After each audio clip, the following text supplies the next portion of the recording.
for FY25. A couple things kind of where we're at and how we get to the budget cycle. And the cycle is year round. I mean, just as soon as one stops, the new one starts, and then there's some overlapping areas within the year. But really some key dates here and things I want to point out before we get started too far. October 1st is the deadline for all agencies to submit their budget requests for the next year. So right now they've turned in their FY25, which will be what the legislature will be working on in session this year. Then December and January, agents have budget hearings, performance reviews. They're conducted by the legislative subcommittees. Every subcommittee under budget is in charge of their agency's budget request, the final output that will get passed up to the chairs, and then negotiation between each chambers. And it is the responsibility of the legislature to derive the state budgets. Mid-December, initial review, BOE board will meet. They do two things at that time. They met on December 22nd this year. They took a snapshot of the revenue that was coming in for the FY24, which is what agencies are working off of right now. And they gave a projection of what we believe revenues might look like for the FY25. Then right now we're coming up, which we did get called in a special session this week. I know that's not what we're here to talk about, so I'm going to jump over that. And then, statutorily, session has to start the first Monday in February. This year, that'll be February 5th. So for mid-February, that date's going to be February 15th. The BOE is going to come in again, doing two things. One, verifying that the revenues for 24, the budget that we're working on for all the agencies right now that are operating on, are meeting the expectations and the projection of the revenue. And then two, they will certify the projected revenues for FY25. And then at that point, they will give the legislature their appropriating authority of what funds are available to be appropriated.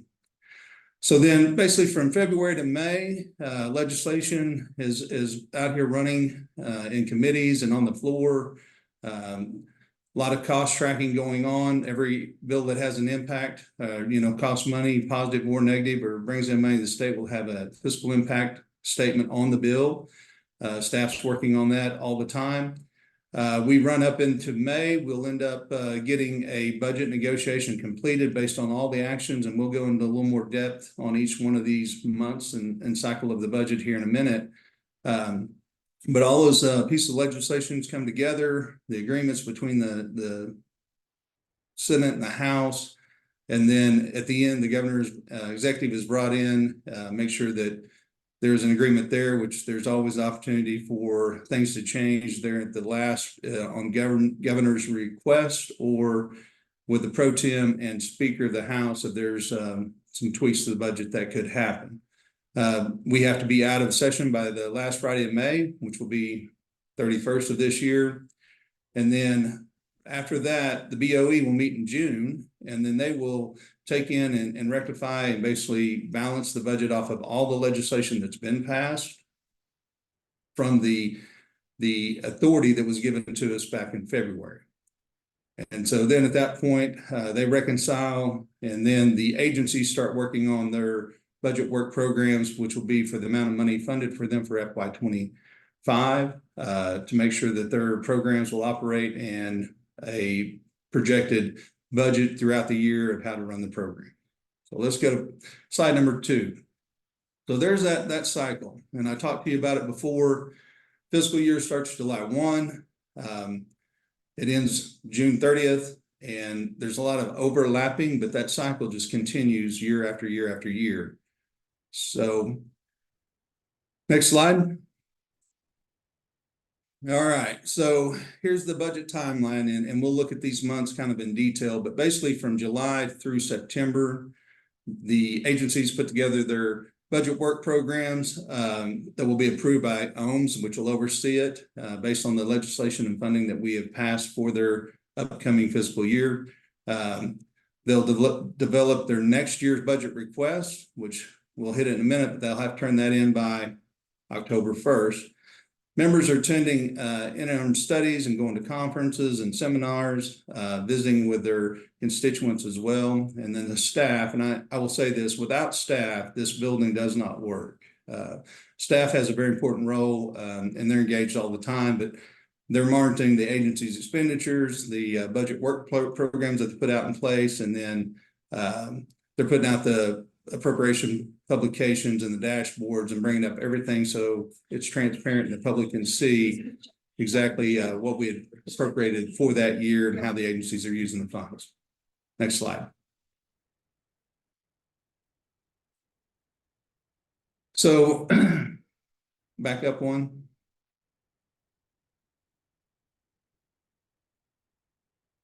Can you back up one slide, Joe? Okay, so then we come into October. And as I mentioned, the agencies are submitting their request to the governor and the legislature. Members continue to go into the interim studies and then consider possible proposals for legislation. The staff is still assisting members with the possible costs or gains to the state for the proposed legislation. There's also a lot of times supplemental requests that the agencies will put in for something that unforeseen or is not balancing in their work plan that they need to get through that current year. So for right now, FY24, we do have some supplemental requests that the legislature will come and address this session, either to fund or not fund, but have more conversations about those. All right, next slide.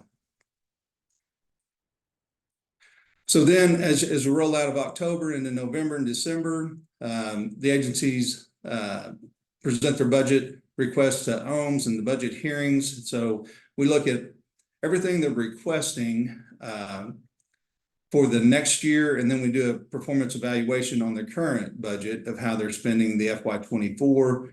Members continue to go to interim studies and develop proposed legislation.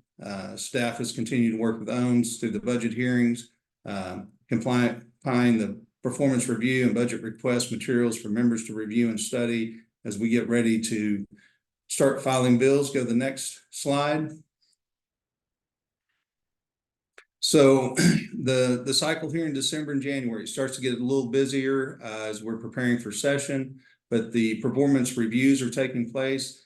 Here in the House, we have what we used to call the Big Five, now it's the Big Six. We have those presented on the floor. Every member's invited, both House and Senate. The public are invited. They're all taped. But the agencies that receive the 6 largest portions of appropriation for the state of Oklahoma is public hearing on the House floor. The agencies explain and defend their positions for the next fiscal year's activities and what they're doing currently. Staff continues to assist and analyze the historical information. Budget hearings are going on as well. Agencies present in front of every subcommittee, and then members are participating in budget hearings. And I will say not all members participate. It does take work, time, and effort to be involved in the budget, but it is open for all to participate. Next slide. So now we're moving out of December and towards February. The agencies are available for members and budget staff on related questions.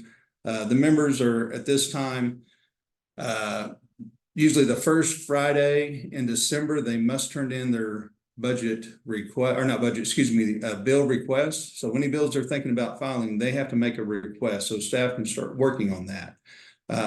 Without a bill request, there will be no bill filed in January. But then the staff utilizes the State Board of Equalization certified revenue estimates, calculating agency's base level funding. We start looking at where the agencies are asking for more money or less or flat budget. I will tell you this year, agencies asked for $1.6 billion more than we appropriated to them last year. And so there's a lot to go through, analyze, and for the subcommittees to work on.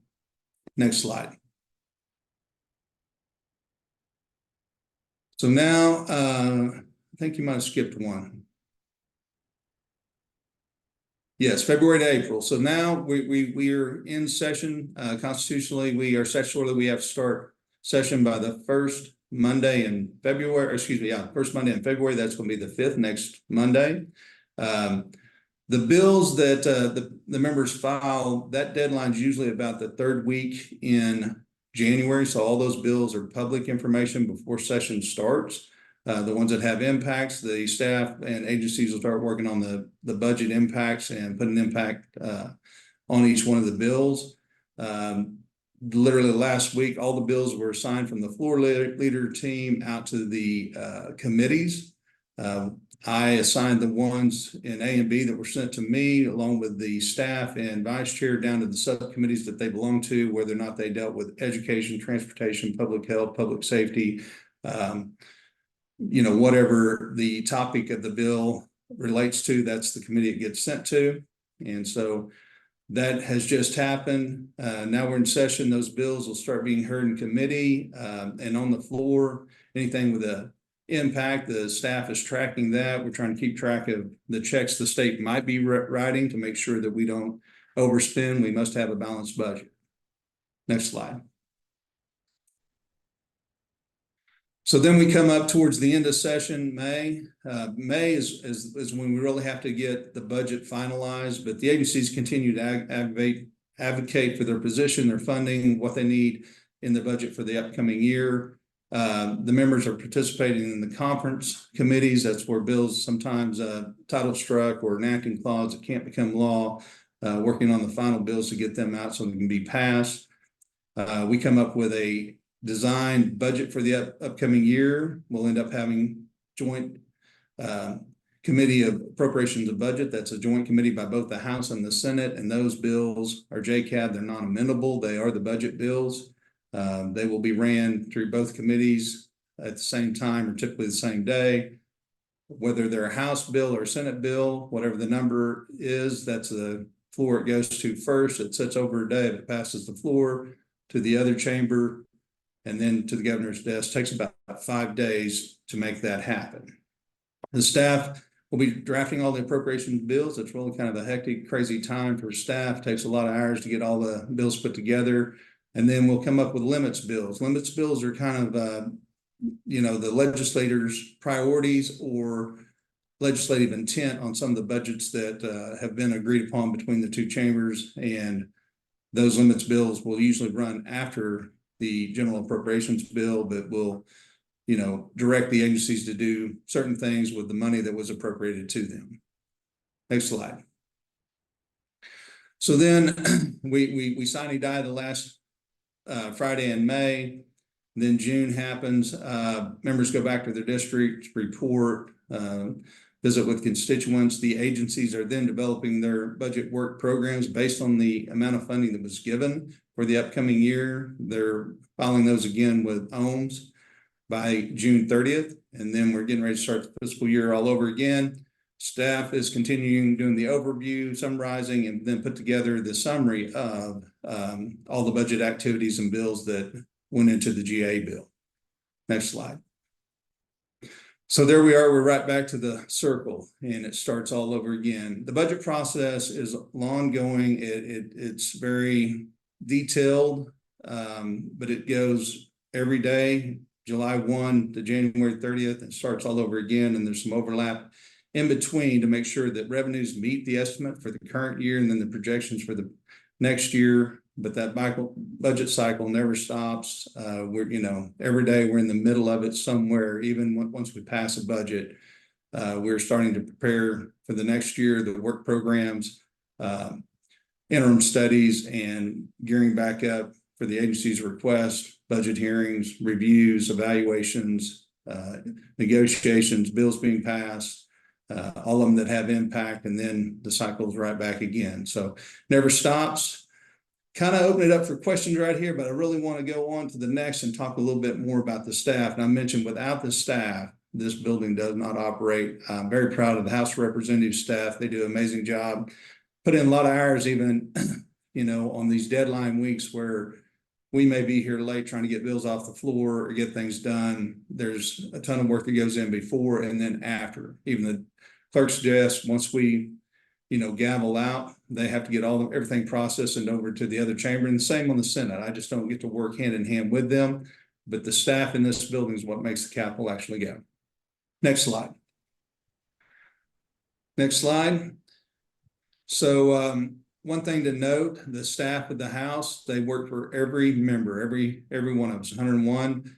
They report to each, they respond to each. You can see their general duties down there. They must be a general understanding of the state budget. They have to understand individual agency budgets. We do have specific staff that oversee certain subcommittees that deal with, really the education. We have an analyst for it. Public safety, we have an analyst, and they're more experienced in each of those budgets. And then, of course, the overall process comes back to our director and deputy director. Our deputy director is Mariah Searock, and she's doing a wonderful job as well. She moved into that position when John moved up to director about 2.5, 3 years ago. 2 years ago. All right, next slide. And so the skills and tasks that the staff must have, you can see that communication, education, negotiation, consulting, data analyst, financial analyst, legal assistance, agency budget experience, bill review, drafting, information acquisition, logistics, and coordination. They also set up and handle all the meetings for the subcommittees that we have up here every day, and make sure that they staff the meetings. Next slide. And there's a link. You can go to that, and the things that are on that link will be the last 2 years budgets. There's a dashboard that shows where the money's being spent. Then there is also PDFs and profiles of the summaries for every year prior to the last 2 previous years. There's a lot of information there that you can go and look at. But that pretty much wraps up the budget process. And like I said, there's a lot of moving parts, and it can be kind of overwhelming if somebody's not willing to show up, put in the work and the effort, and understand what's going on. But I will make one other comment on that, and it's basically because the Senate has come up with a new budget process that is something totally different this year. And I've been quoted as saying, I don't understand why people want to reinvent the wheel when the wheel works really well. But we'll see how that process works out for them this session. But like I said, the people that complain about the budget either don't understand the process and they're not willing to put in the time, work, and effort, or they're just not getting in the budget what they want. And if we let every member write a budget, we'd have 101 House budgets and we'd have 48 Senate budgets. But there's compromising, negotiation, bills that are passed out here public day, every day in hearings that have impacts, and if they make to the governor's desk and they're signed, they're part of the budget. So kind of rambled on and talked a lot, but I'll just open it up. And first, I want to say, Chairman, again, I thanked you before. I want to thank you and John both, the work you all put in. Before I was a legislator, I was a staffer too, and so I know what goes on downstairs. So I certainly appreciate everything the entire team does out there. Kara Jane, you have a question. I do. When you're talking about the big 6, so I work in career tech, but what are the actual big 6? Because I think of higher ed coming to you, I think of SDE. What are the 6 that are the main ones that you guys are hearing? All right, I turned my volume up again, so I heard part of that, but for clarification, state your question one more time, please. Oh, who are the big 6? Because I know, like, of the agencies I work with, who comes up for you, but I don't know who's considered the big 6. So the big 6, of course, education, higher ed. When I say education, that's SCE, K through 12. Higher ed, OMS, Office of Management and Enterprise Services, they come before us. Transportation, here, like the last 3 years, we have put an authorization section in the GA bill. The largest part of their funding comes from an apportionment off the top. They get $590 million that rolls into the state's coffers that gets pulled off the top since transportation before anything rolls down to general revenue. So once we put that authorization section in there, you could see the funding that truly goes to transportation. They're one of the big 6 now. DHS, and then Healthcare Authority. So okay. Department of Human Services, and then the Oklahoma Healthcare Authority. Those line up the big 6 that come in and present on the House floor. This year, I will tell you that the sub chair for education, which is Mark McBride, chose to have his budget hearing in a committee room up on 4, just right around the corner from the chamber. And so that one was not on the House floor this year, but typically it is, and I believe it probably will be again. Okay, yeah, thanks for that clarification. You bet.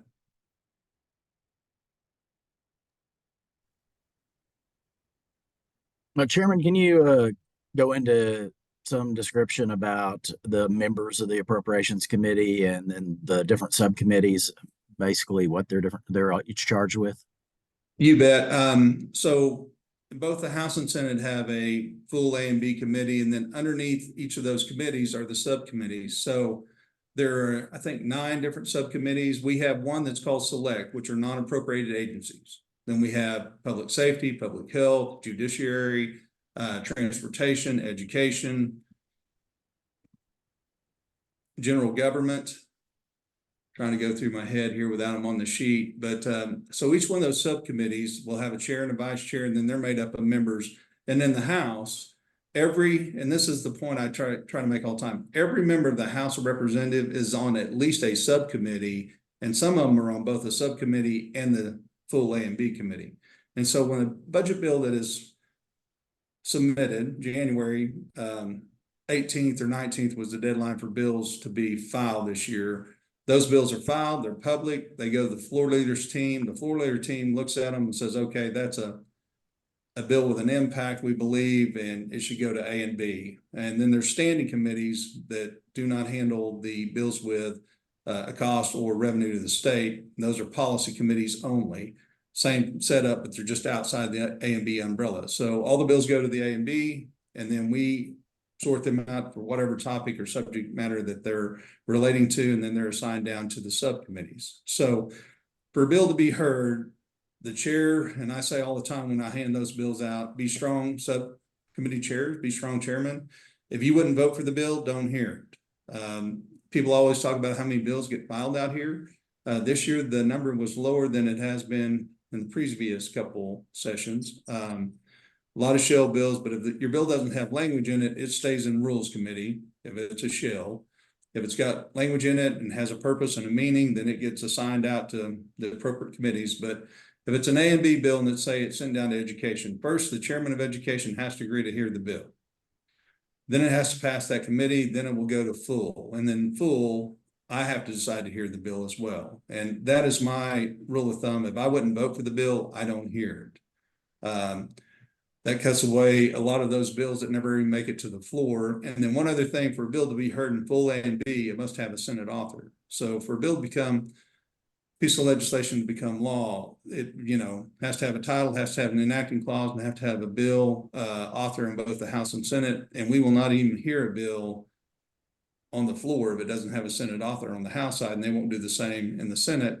But for that purpose, to make sure that we're not wasting time hearing bills that will never be heard on the floor, for a bill to be heard in full A and B, it has to have the House author on it, and then they have to have a Senate author that agrees to carry that legislation in the opposite chamber. So what Thompson and I have done, Senator Thompson, my counterpart in the Senate, ever since we have chaired A and B, jointly or joint A and B on the general budget stuff, we have designated and signed and empowered our sub-chairs. They work with their agencies, they work with their committee members, they work extensively on their budgets and pass that information on up. And so it really comes from the ground up from the legislature, and that's the duties and responsibility of the legislature is to develop the state's budget. And so that's how the committees work. I'm not sure if I answered the question you were leaning towards. If not, just ask again. You absolutely did. Thank you. Joe, I'd like to ask a question and I can't find raising my hand. Could I ask Kevin something now? Go right ahead. I apologize for my neon look. Something's going on with my screen and I can't get it off. Kevin, I'm an activist. I support all these nonprofits and work hard to make them happen, but I'm not affiliated directly with any of them. My question has to do with time spent. As I understand your explanation, basically you're working with this year's budget and next year's budget.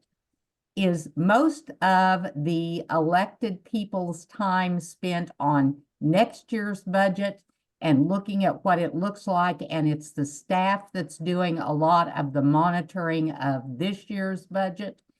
I'm just curious as to how much time, not you, because you're the leader and therefore you've got all the extra responsibilities, but for most of us who have elected officials, are they spending most of the time, and should we be focused on what's going to happen next year, or what's the allocation of time and effort? So two things. One, members are doing both, and especially your sub-chairman and vice chair of these subcommittees, they are interacting with the agency's director. But once the GA bill's passed, and so there's 3 co-equal branches of government. Once the legislature appropriates the money, other than the limits bills and kind of direction we give and legislative intent, then that's a clear separation. So then OHMS is an executive branch agency, and they're responsible for working with the agency directors at that point to make sure that they put in their work budget programs based on the funding that we gave them, make sure that they're utilizing the funds according to statutes and the bills that we passed with funding in them. And so staff and OHMS are maintaining and watching what the agencies are doing year round, because we're not up here in the building year round. It seems like that. I will joke and say now that I've started my 10th year. This is my 20th session with this last special call this past week. But anyway, it seems like I am up here all the time. But OHMS is really watching these agencies to make sure that they're following the statute and legislative intent, and money is not going over budget, and they're spending their money, most of them on the GA bill. If they get money out of general revenue, they get kind of their allotment for their expense for this year every month. And so there's tracking on expenses that go out every month to make sure that they're not going over budget on the programs that they have in place.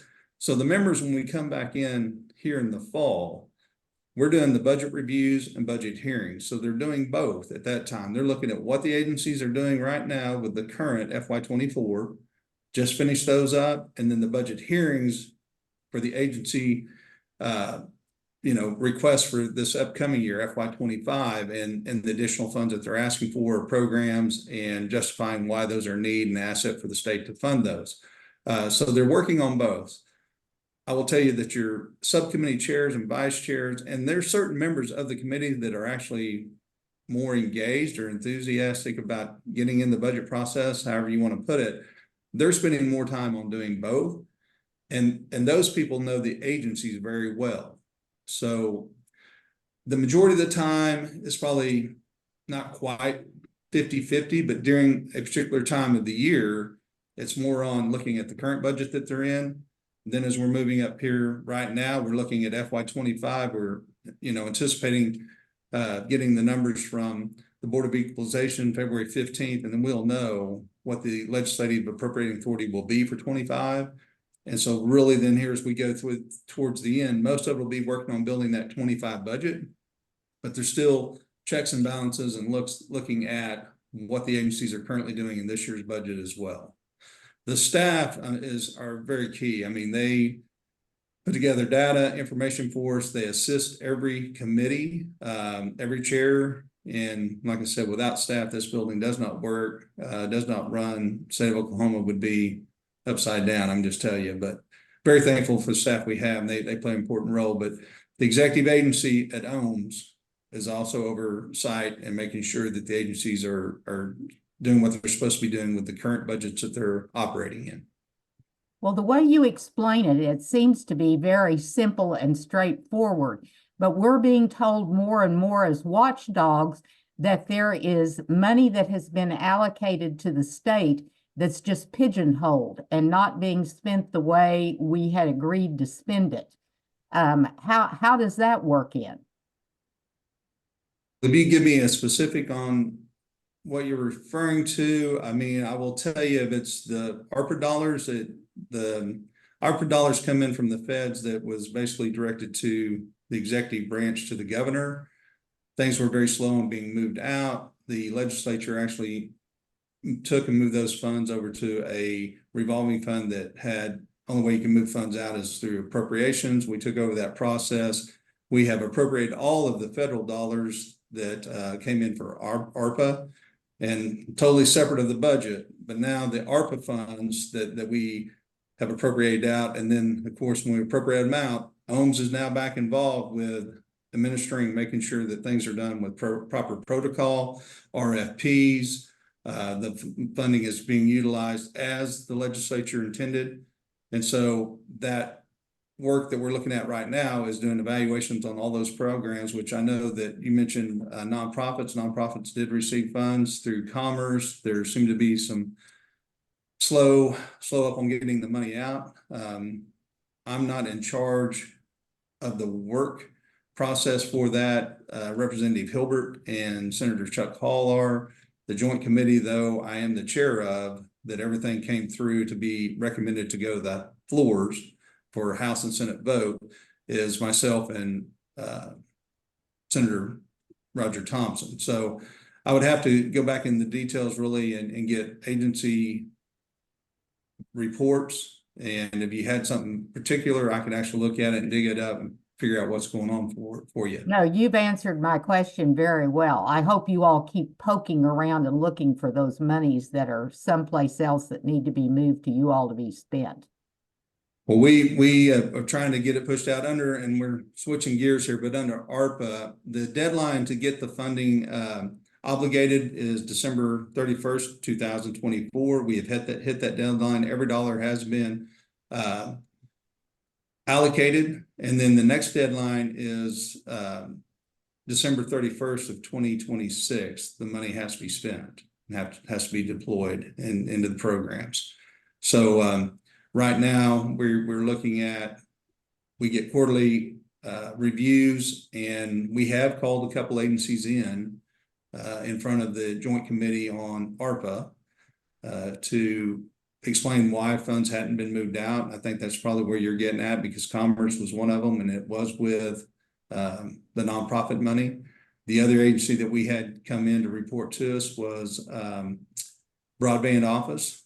There were some transitions over there with kind of an interim director, and now we do have a executive director that was hired by the board and influenced, I believe, by the executive, but things seem to be finally moving at a pace that's acceptable. We should get things out to the intended users and on broadband to the service providers and get broadband throughout the state. But I think you're referring to probably the Commerce money that went to nonprofits, and those are getting moved out now. No, I've also wondered about broadband because I'm from a very small community, or was raised there. I'm now in Oklahoma City, but I was in small community, and I was really disgruntled about that. Absolutely. I live rural Oklahoma right now, out in the middle of nowhere. The effort that we have is to make sure that 95% of the state is covered. There's going to be probably some areas that will not have broadband to it with the funds that we have in place right now, but it'll be an ongoing process for years to come after we actually have the network in place to continue to expand and maintain it. You can blame Mike Sanders for that. Thank you. You're welcome. Sorry, that was a joke on Mike. Mike's actually a good friend of both of ours. Mike's the he's the one that's going to have to answer the questions. I didn't call him out by name, but he has been over in front of the committee. Mike was one of my favorite guys to serve with in my days when I was out there. I've been glad to see him over there. Kara, do you have another question? I do. Shocker. Okay, so you mentioned that OHMS helps with in kind of administering and making sure that everyone's following protocol. So like right now, like with SDE, with the teacher bonuses and now teachers wanting to sue back the agency, does that fall under Representative McBride, or is that OHMS that's like ensuring that SDE is handling funds correctly? Once funds are appropriated, they're out of the legislature's hands. The executive agencies have to execute, and then there is that other third co-equal branch of government that comes into play, which would be judicial. So it's legislative, executive, and judicial. So with those potential lawsuits, that's really not my lane. That's going to end up being in the judicial, but yet the execution is up to the executive branch, not the legislature. Yeah, think of it like a board of directors. The board of directors will basically pass the guidelines. That's the way the legislature operates. And then the executive CEO, the executive officers, they're the ones that have to make sure everything happens. And then if that doesn't happen, then it comes back to the legislative branch to call them to task. John, do you have a question? Well, I have a utopian type of question. I used to spend so much time sitting watching, say, Joy Hoffmeister with a very good funding formula that she was always advocating for becoming even better. And then other people, national consultants who just had a PR stuff that say, oh, well, we don't need that much more funding. And I think that Joy, like Sandy Garrett, are real world the best we can get in terms of adequate funding for the poorest schools, like the one I taught in and that Jacob Rosencrantz followed me up in. If you step into that school, you just be blown away with the challenges. I'm biased because my doctorate's from Rutgers, but I think Rutgers has done the best estimate of what it would take per student to improve schools like the one Jacob and I taught in, and most of Oklahoma City, much of Oklahoma City. It would take a 60% increase per student to bring their student performance up to average. So I respect the way people do the data and that sort of thing, but I would love to see a time when there was a investigation into the reality and what the reality, real data, the real money is required to be able to accomplish something. And I don't know if that's remotely possible or not at any point. Well, I'll say a couple things. Over my tenure, the investment in education has increased basically every year but 1 year of COVID. Huge investments. When you say 60% more investment to reach the standard of evaluations, kind of what I heard on testing, I will tell you there's other areas of funding that doesn't get added into the per pupil, and that's all local. It's ad valorem dollars go into those schools. There is a certain items that I call off the book funding for education, ad valorem reimbursement that the state puts back out to districts that have manufacturers that have qualified for the ad valorem reimbursement for 5 years. And so a couple things, they do not compare apples to apples when you look at funding, total funding for education. There's other places that we fund in education that's not put in that dollar formula per pupil. So I have a little bit of apprehension every time I hear about the per pupil funding formula, but some of the things that we have done, I think that will address exactly what you're talking about. We created a Redbud Fund, which helps basically the metro cities and the rural schools that do not have a lot of ad valorem funds, trying to balance that out and bring everybody up to a more equal standard.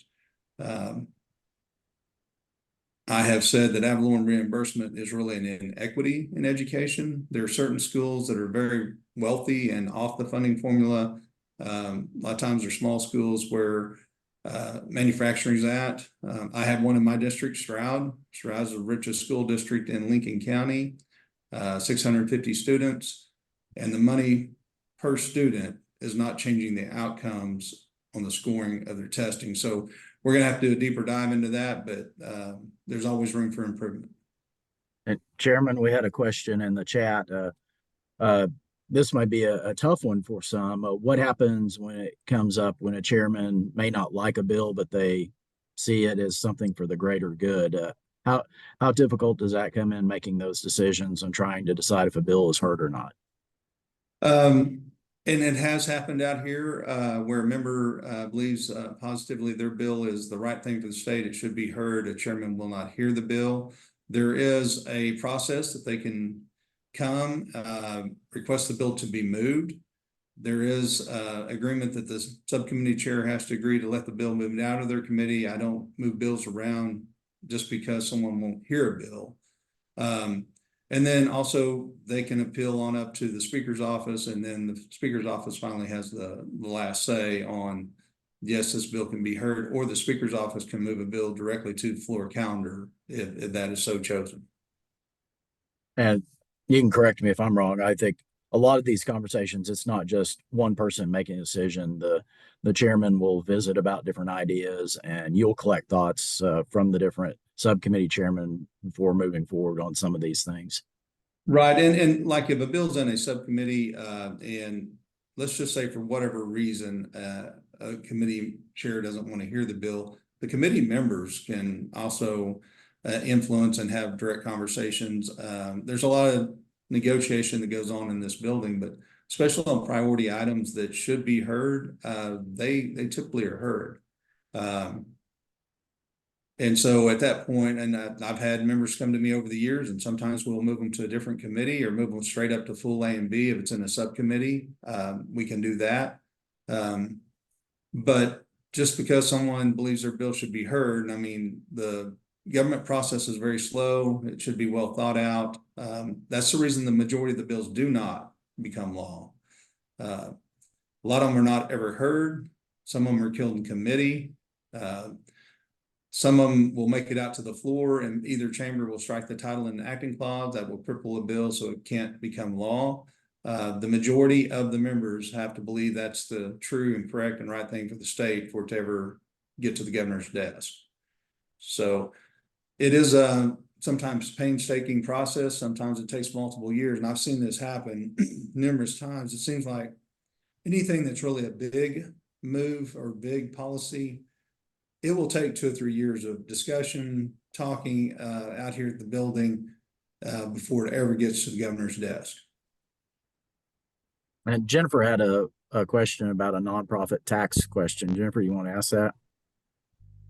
Yes, can you hear me okay? Yes. Yes.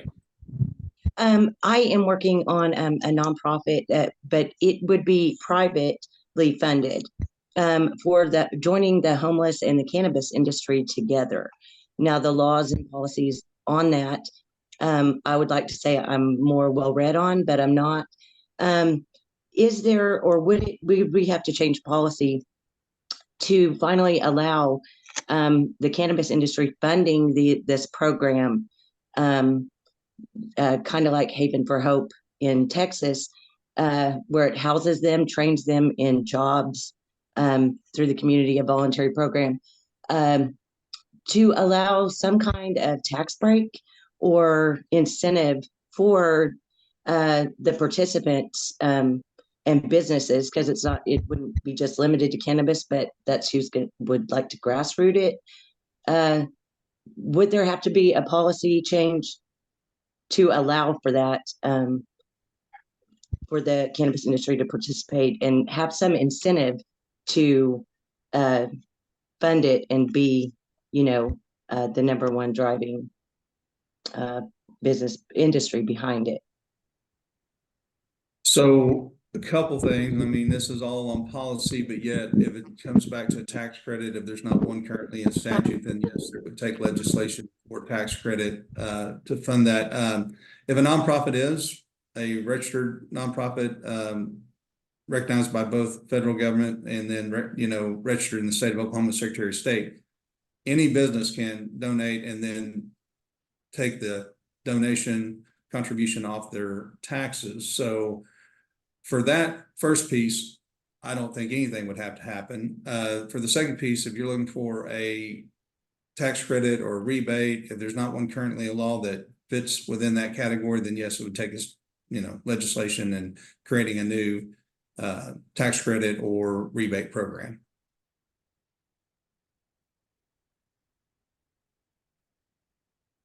And Genevieve, you had a question. Thought you had your hand raised. Yes, sir, I did.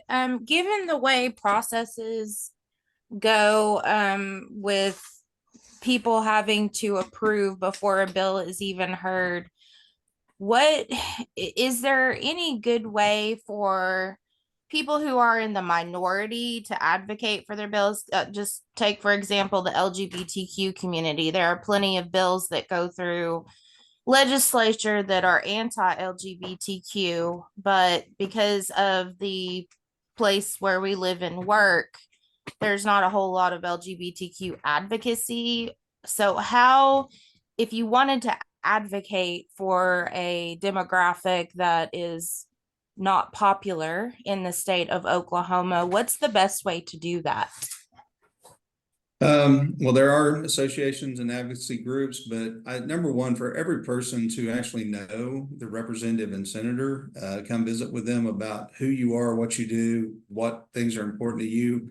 And not just when a bill's up, but I mean, ahead of time, you need to know who your representative is, who your senator is, have a conversation with them, come to see them, either in the district back where you live, or come to the Capitol and schedule a meeting. Call their legislative or executive assistant, get on their calendar, sit down, visit with them. But that's the best way. I mean, know who your representative and Hello. senator is and have a direct conversation with them. Thank you, sir. Yep. And I want to brag on you for a second. Chairman Wallace has been great with his constituents. Anytime we're up there, anytime his constituents come in, just like you heard the others, he sets aside time, even though he's chairman of appropriations, to make sure his people are taken care of. The chairman has actually reached out to me a couple of times for issues in his district, trying to find advocates at the local level who can serve and help with issues in his district. And he's one of the few that's reached out to me. So I want to brag on him for going above and beyond, not only on appropriations, but also taking care of his folks back home. Well, thank you. I will tell you, I'm always on a list of members that miss the most votes from the floor. Couple reasons behind that. But one, if I have a constituent that comes to the Capitol, I will meet with them even if they don't have an appointment. They show up in my office, my LA will text me, or they will send somebody up to the floor, get me, pull me off the floor, and I always meet with my constituents. That's who I'm here to represent. Yes, the state of as a whole, but the people that elect me from House District 32, I'm their representative.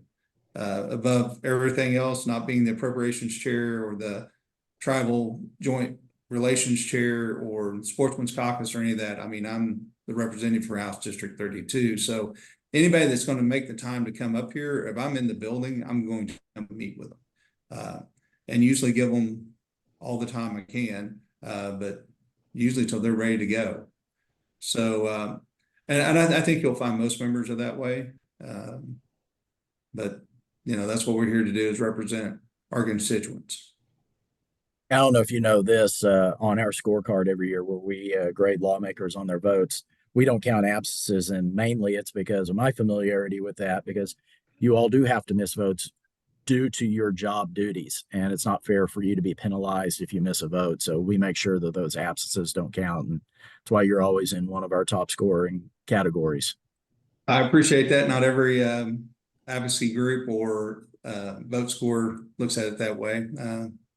So there's some list I make, and difference of opinion, but I'm here to represent the state, my district.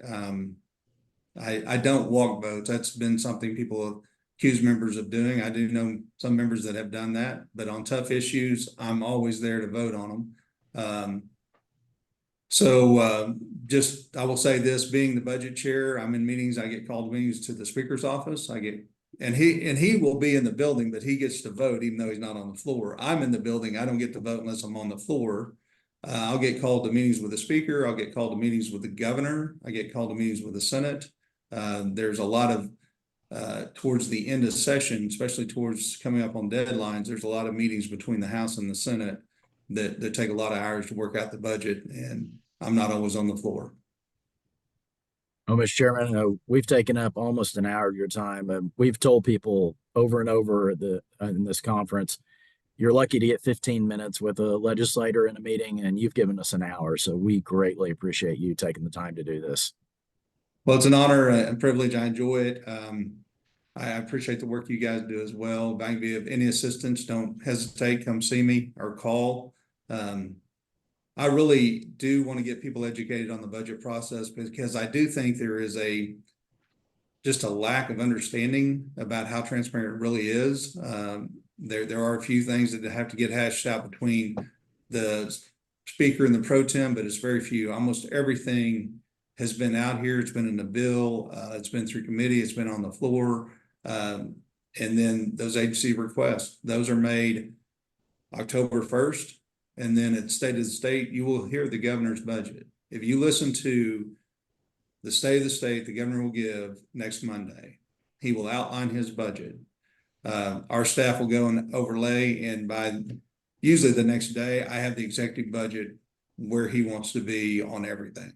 But it does take work, time, and effort. And without the staff, there's no way this building would function. That's a shout out to you, John, off screen. So thank you too.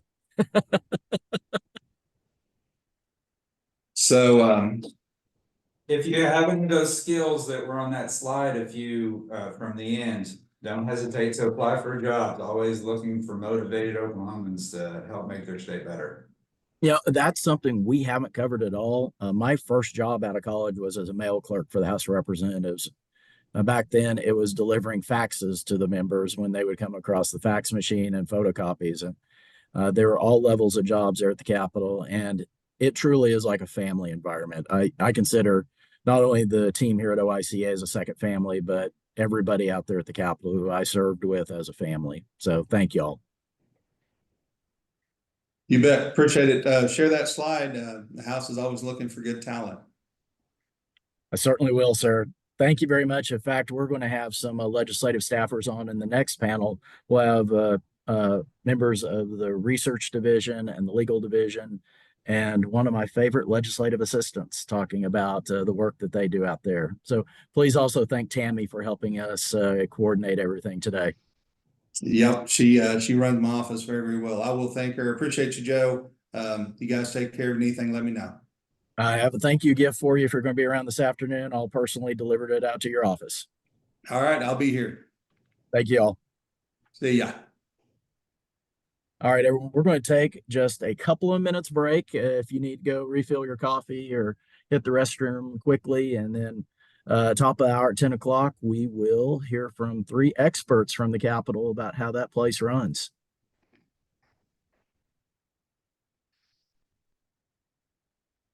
And you can see on the screen, we've got a lot of sponsors helping cover this. We have 2 collaborative partner organizations, Leadership Oklahoma and the Oklahoma Academy. Ed Choice was one of our sponsors for this, as well as George Crumey and Jonette Dunlap. We also had the Center for Nonprofits that in-kinded space to us yesterday. And we have several other individuals who have done a large part to make this happen. So we want to thank each of those organizations for everything that they did to make this a reality. I know on Monday, y'all are going to get a survey asking if the attendance to this, if you felt it was beneficial for the time spent, and also asking for suggestions if you have any recommendations for things that we can do to change this and improve next year. I'm going to do Jay, if you'll stop screen share, I'm going to share something. I want to show on our website, we've got different on the link for advocacy on our main website. We've got these different programs for legislative learning. I have my presentation, Arnella's committee structure. We have some of the things that we've written in the past. And the one I had up was this one, the bill writing guide. This was something we've had some questions people have asked about, but you can go through here and look, and it offers basically ideas on how you can work on drafting an initial idea for a bill, and it'll give you some tips, where to find a good idea, developing it. And then you can go into this. It's a legislative idea worksheet that helps you brainstorm your idea. And then this talks about reading and understanding a bill. We'll probably include this in the conversation next year because that's something we really haven't talked about on how to read a bill. I believe we have all three people on here. Mark and Brad, thank you all for joining us. Pam, I know you've been on for a while, so I hope you enjoyed that conversation too. I've worked with all three of these individuals for a big chunk of my life and still rely on them heavily when it comes to understanding the process and finding certain details out. The research, legal, fiscal divisions of the House of Representatives are broken up into those different areas where they can cover different aspects of assisting lawmakers with drafting legislation and ensuring the budgetary process runs correctly. I heard from John McFetridge a little bit about the fiscal staff and from Chairman Wallace about what they do. But I wanted to make sure we covered the research and the legal divisions. And then each lawmaker has a legislative assistant or an executive assistant that is basically their person that runs their office and makes sure that everything is filed correctly, that they're where they need to be, that bills are taken care of through the process. It really is a team effort. I certainly considered it a team effort when I was out there for those 12 years. I want to turn it over to each of you all to introduce yourselves, and then Brad, and then Mark, and then Pam. Let's talk about what your job duties are. Okay, I guess I'll start if everybody can hear me. My name is Brad Wolgamott. I'm the Director of Research for the Oklahoma House of Representatives. I've been in this position for a few years. Started with the House in 1993, so I'm coming up on my 30th session. And I haven't been here the longest amongst our staff, but amongst the research division, I am the longest serving. The research division, their primary duties are to assist the members in answering constituent questions that come in, as well as we are kind of the caretakers of the committee process. We help the chairman establish committee agendas and operate the committees in a fashion that makes the process go smoothly. A big portion of that is, like I said, the assisting the legal staff in crafting the legislation and then working with the committees to get the legislation to the floor. Pam?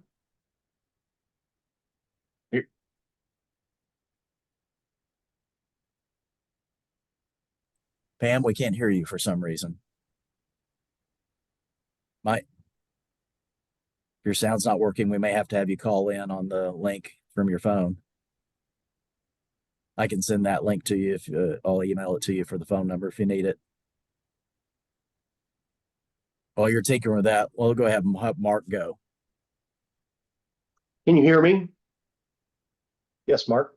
Good morning. I'm Mark Harder. I'm the Chief Counsel at the Oklahoma House of Representatives. I've been here most recently for about 32 years. This is my sort of second tour of duty. This is in effect my first position out of law school, and I was here at the legislature for about 4 years. Did some other things at an agency and private practice, and came back to the House in the fall of 1993, and I've been here ever since. This is my 4th session as Chief Counsel. The primary responsibility of the legal division, we are one of the points of contact for the members when they request legislation.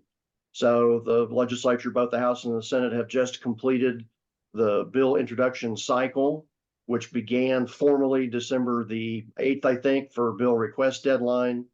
And both chambers were required to file the introduced version of their measures, other than the appropriation and budget measures. Those were on file by January 18th. So now the House and the Senate have filed those measures, and even though we had the 3rd extraordinary session active this week, the legislature is now ready to begin the 2nd regular session of the 59th Oklahoma legislature on Monday. And as probably most of the people in the audience, I would guess, already know, the session has to adjourn finally or sine die by the last Friday in May at 5 p.m.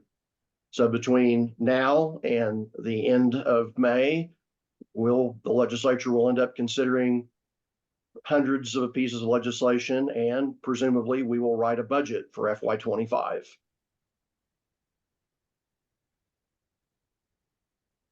Excellent. Pam, have you had any luck? Can you hear me now? Yeah. It comes in and out. I'm sorry. So I'll talk while I got it now. Um, Pam King, I'm starting my 18th session out here, and I currently work for Senator Jack Stewart of Yukon, Senate District 18. So welcome to the district. And this is a great job, and I'm happy to share with you what I know and what I've learned, because I spend a lot of my time on the phone kind of giving civic lessons. So I forgot a lot from high school too. So looking forward to it.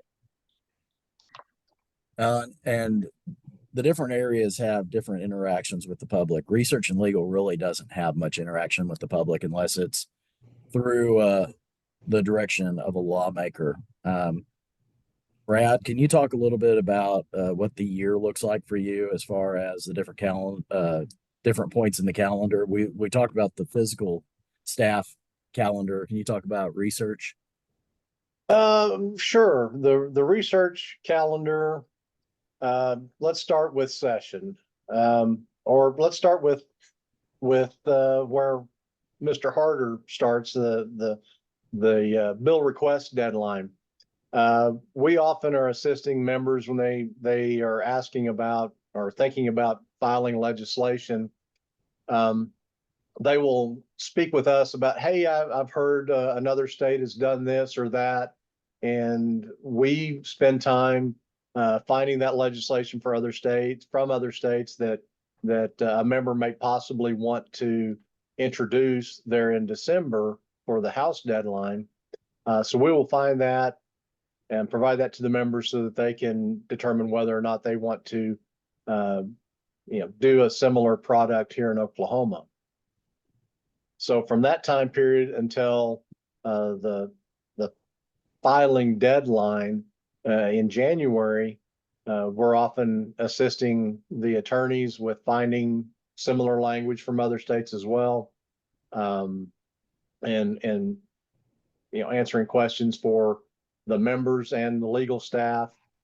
And we're also gearing up for the start of session. So we're there are a lot of things that we do for 2 weeks out of the year. So we have to do a lot of, retraining, say, okay, remember, this is what we do at this stage of the game as we're getting ready for the committee work. Right now we're waiting on the lists of assignments to the bills to committee so that we can start tracking those. Our staff, we've got about 8 people on our research division that are responsible for summarizing all the pieces of legislation so that they can be heard with a summary. So we spend a lot of time doing that for the session.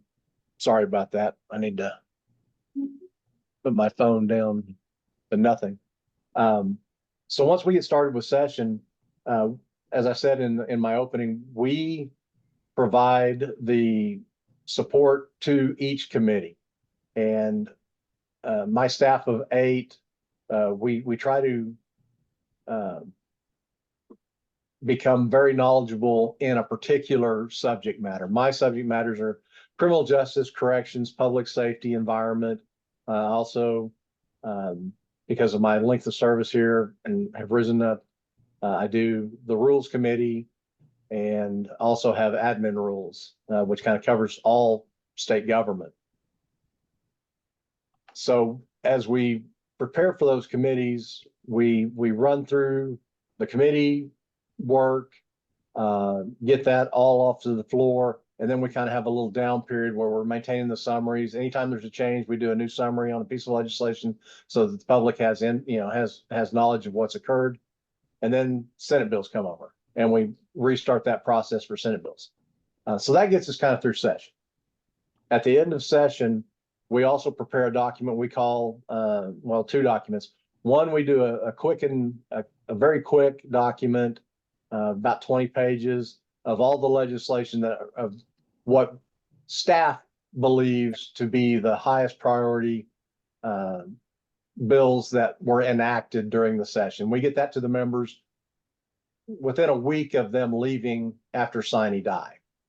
And that's so that they can have some information in hand when they're out hitting the parades and stuff for Memorial Day, that they can talk to their constituents about what actually occurred during the session.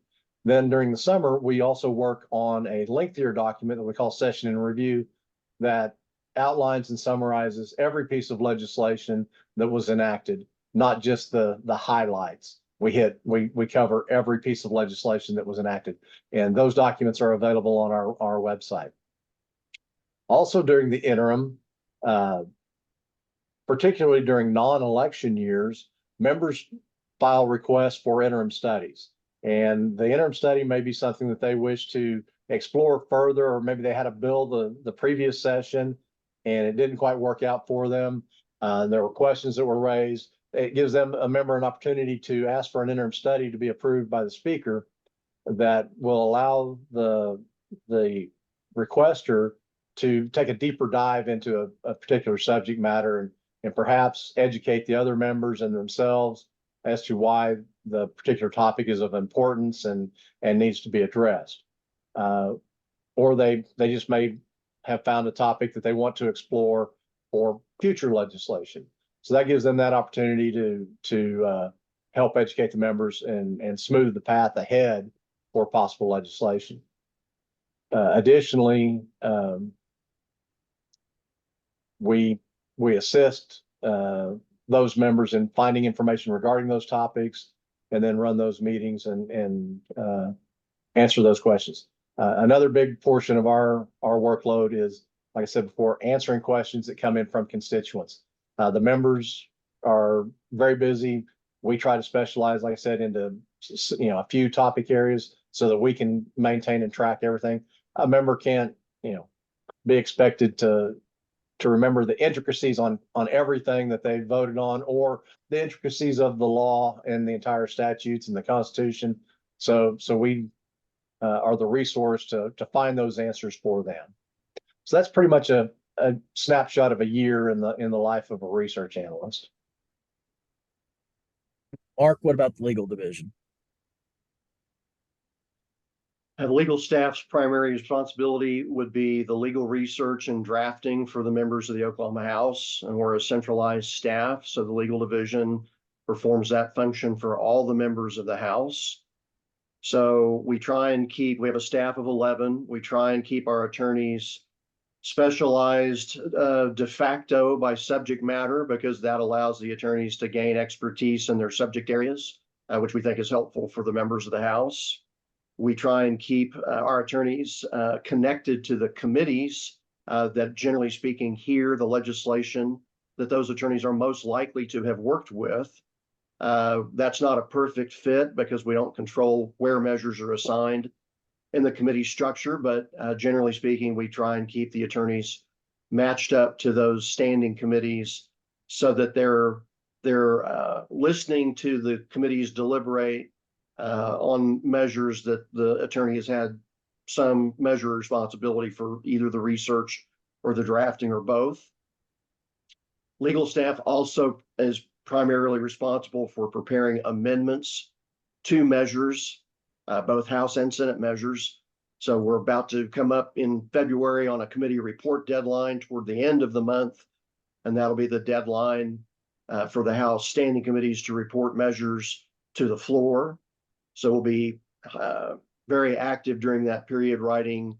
They can be minor amendments, refer to them as page and line amendments, where there are not too many changes, maybe technical changes, all the way up to a complete rewrite of the introduced version of a measure, which we would call a proposed committee substitute while it's in committee.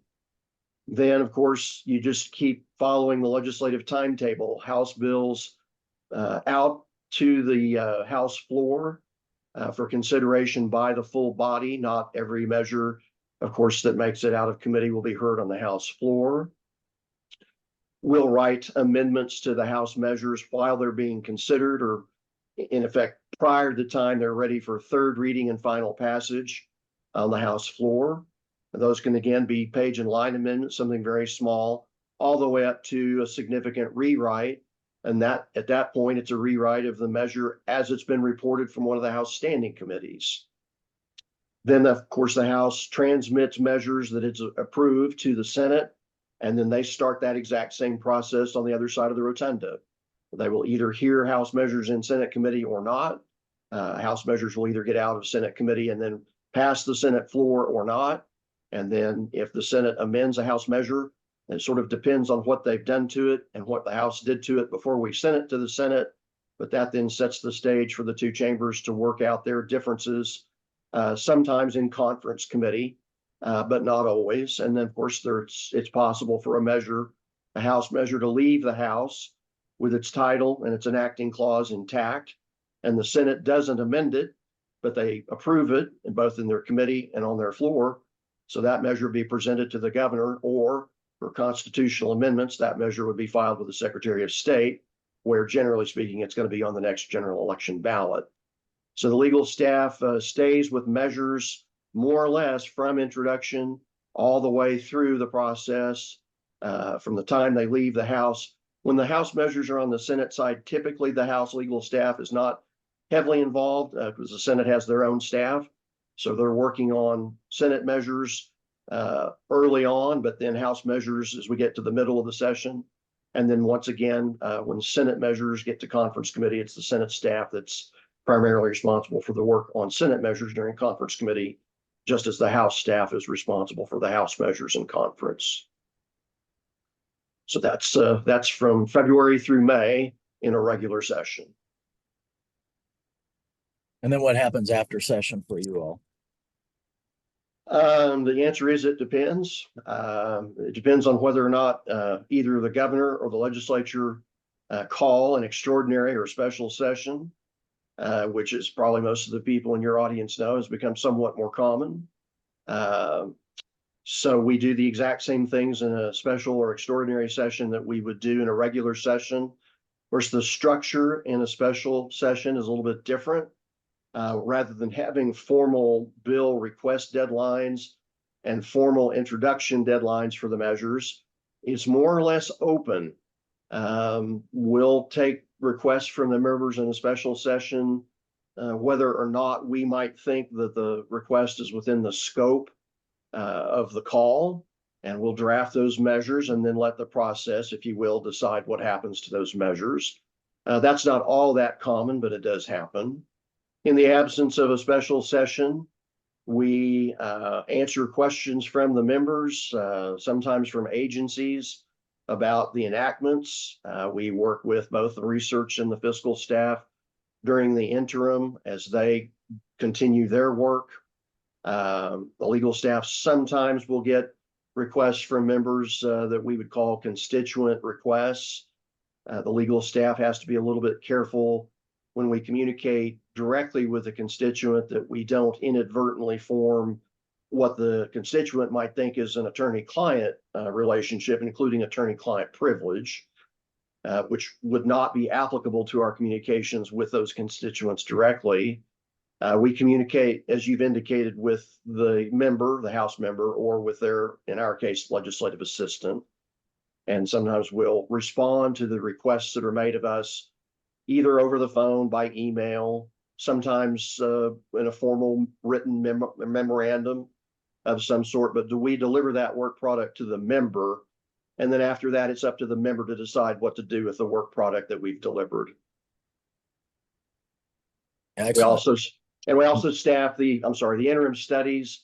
Legal staff has partial responsibility for assisting with the interim study meetings, and then specialized task forces of one kind or another. Thank you, sir. And Pam, can you talk about a year in the life of a legislative assistant, the difference between a legislative assistant and an executive assistant, and the worst case scenario working for someone like me? You were the easy one.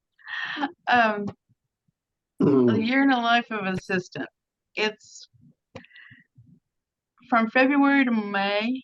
I call it the fastest 4 months of your life because you're constantly moving. People are coming in, you're answering the phone, you're tracking bills. So that's and people think I'm kidding, but I say you put your head down in February, and when you raise it up, we're sine dying. So the difference between a EA, the executive assistant, we work for the Senate. We have one senator that we work for. The LAs on the House side, they have 2 members that they work for. So they have double suites. And so you'll have to be sure that if you call one, that you let them know which one. And when you go visit them, you don't have to go in that door, but let them know who you're here to see. So technically, we're both of the assistants in the offices have an average of about 70,000 constituents. So that's a lot of phone calls, a lot of emails. And how do you want to get your attention? Is just call, talk to somebody, and chances are you're gonna get an answer, but talk to the assistants because we know their schedule. So that's what we do. We meet and greet you as you come in. We take your messages. We do the scheduling.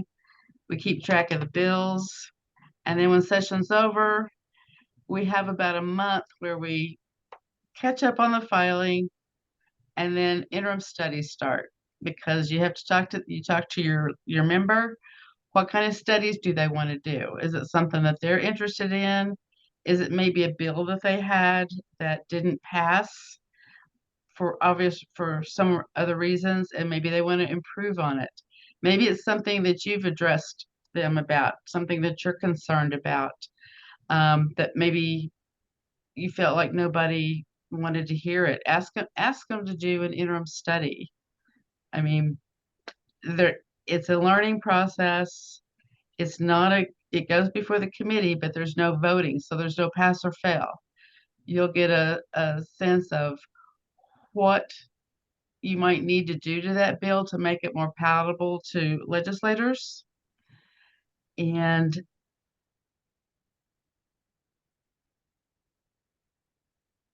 Oh, we lost your sound again.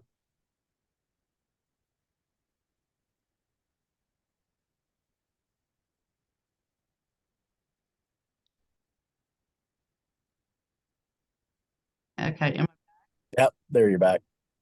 I don't know. All right. So interim, we're pretty busy. The legislators are busy as well. And as we hit September, it's slow, and then it starts snowballing again. So it's a constant thing.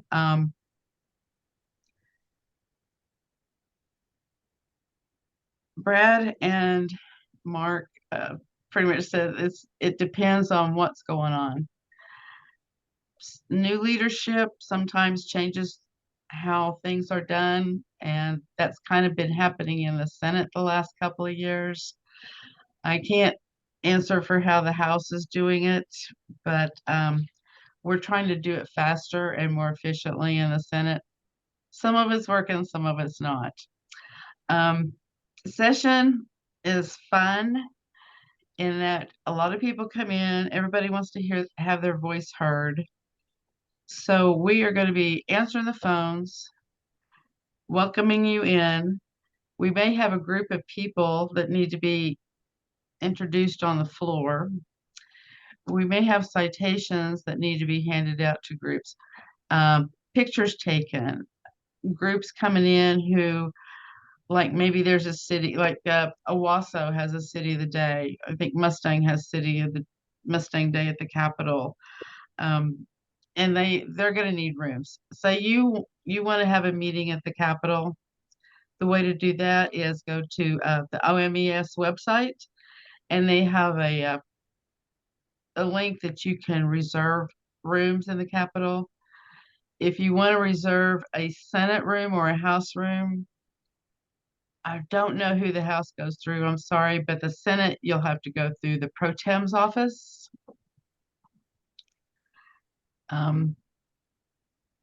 When you come to visit, don't come in mad because uh, we're not the one you're mad at. We're the one that tries to soothe you over and listen to you. My mom always told me you can catch more flies with honey than you can with vinegar. So that's just an FYI. And yes, this is your building. It is a public building. The chambers are not considered public, especially during session, and the senators and the representatives' offices are not public spaces. So don't go barging in. Come in to us. If we can get you in, we'll get you in. Another thing, if you've never been out here before, is just because you have an appointment doesn't mean that you'll get to see the member. And that may be because they may be in session. And it may be going over. I mean, I've had to keep people happy for 30 minutes before they give up and go home. And all I can say is, I'm sorry, they can't leave the floor. And I tell them, but you can get them off the floor. Go to the main chamber, the desk in front of either chamber, the House or the Senate. Talk to the person sitting there, say you want to pull out Representative so-and-so or Senator so-and-so. You'll fill out a slip, a page will take it in. And if they're not debating a bill or voting on a bill, chances are they will come out and talk to you. So yeah, it's going to be hectic, but you can get your words in. If you want to bring them something by to about your problem or your issue or concern, don't give us 5 to 10 pages of single space. Make it one double-sided, one page, and hit the high points, because if you know how much paper they got during session, it's crazy. So that will get their attention. It's easy for us to highlight things. And if you want to highlight them, that's fine too. We will write bill numbers down. That's what I do, and give it to my senator, put it in his inbox, and he goes through it. If you want him to call you about something, I will give him the message, but I can't sit at his desk and dial it for him. All I can do is ask. And if he doesn't call you, that's on him. but a good member that really cares, you will be welcomed and appreciated, and they will reach out to you. And fortunately, there's probably 95% of them like that. So, and the assistants are probably the most bipartisan group in the building, because we're all trying to do the same thing. And we work with each other. We send out emails, say, do you have this? Do you have that? How can I help this person? Which leads me to my favorite part of my job, and that is constituent work. The members can have all the legislating they want, but give me a constituent that has a problem with a state agency that I can fix, and I'm a happy girl. And that's pretty much what all the assistants are. We agree. That's the best part of the job. And we help with state agencies. So if you or your organization has a problem that might be a federal program, you need to talk to your congressman and your U.S. senators, because they got the phone numbers for the feds. I got the phone numbers for the state. And as an advocate, be up here. I'm of the opinion that this building should be full of advocates and people all the time. Big crowds. I mean, it is your building. They work for you. And I appreciate y'all when you come in and tell me, here, I have this problem. This needs to be done. Did you know that the state can't do this or won't do this? Or no, sometimes we don't, because as you know, the state has a lot of problems and we can't know all of them. I mean, probably at least once a month, someone calls with an issue that I'm thinking, I didn't even know that was a problem. And so don't be afraid to call. These are just regular people. They just happen to have a title. They raised some money. They ran for office because they wanted to help. So seriously, come in, call, but don't come in during the interim because you're not going to catch them. A lot of members have more than one job. They have a day job and then they have this job, and they're catching up with their day job during the interim, as well as working in the district, having meetings, meeting constituents, planning their next bills, what they're going to do, doing interim studies. They're busier than you think they are the 4 months. That kind of gets a bad rap. They're working. And it's hard. We work because I know my boss, he was a freshman last year, and he goes, so what do you do during the interim? I said, what don't I do during the interim? It's the same thing I do during session. I do here. It's just a little slower, not as many people. And don't feel like you have to not talk to them, because if you don't start with your member, and if you're not getting answers, branch out, find out who, maybe a senator or a representative, had a bill that was kind of like your problem, or maybe could have added to your problem. Them. If you want to get a member to start your bill, ask a bill, but follow up with them. Don't just think, oh, I've done it. I got a bill, so I'm going to just stay at home. No, you need to help advocate for that. You need to be up here. My mom got a pancreatic cancer bill. She found a representative to run it, but she was up here handing out literature, telling her story, and this was just one person. And we have a pancreatic car tag that $20 of the price goes to pancreatic research in Oklahoma. So one person can do this. You just have to just do it. If you don't know what to do, ask somebody. Ask an assistant. Ask a member. Call and make an appointment. But don't come up during the interim and expect them to be here. That makes me sad when people do that, because I have to tell them you're not there. And I will love to listen to your story, your issues, your concerns, whatever it is. I will listen. I jokingly refer to my job as sometimes a bartender without a tip jar. So yeah, I love this job. And I know most of the assistants do. We have people with master's degrees, bachelor's degrees, teachers that are now,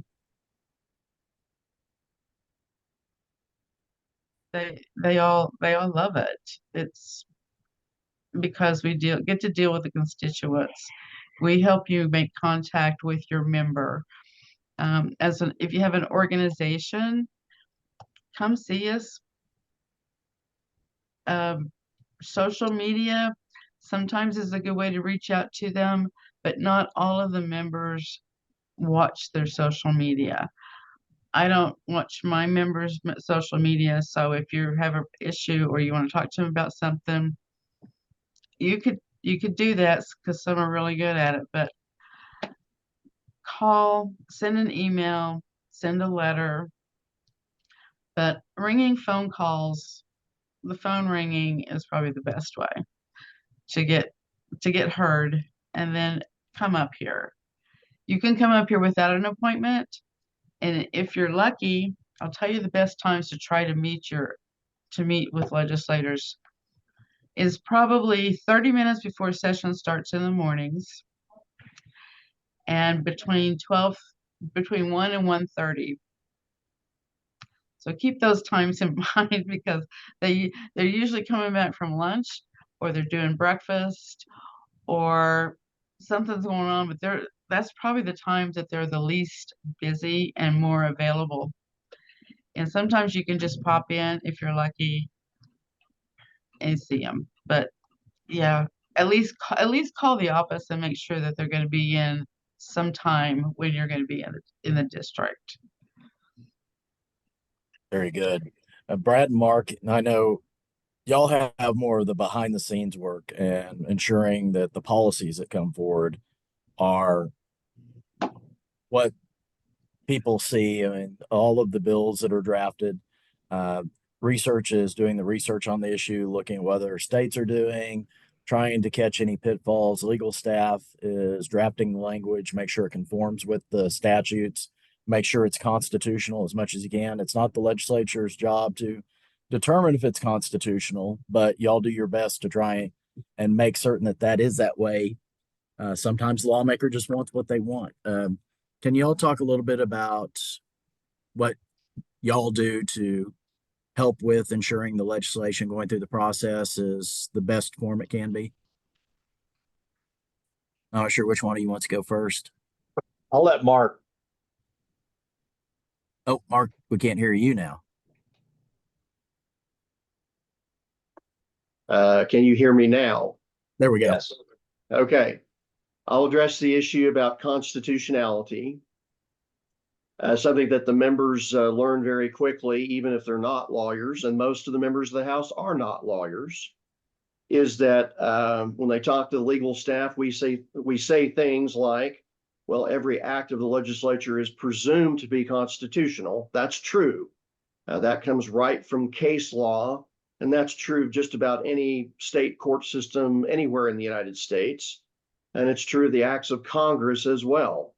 The notion being that the judicial branch gives some deference, benefit of the doubt, if you will. That doesn't mean that every statute that gets enacted in every state is going to survive a constitutional challenge. It depends on what the argument is.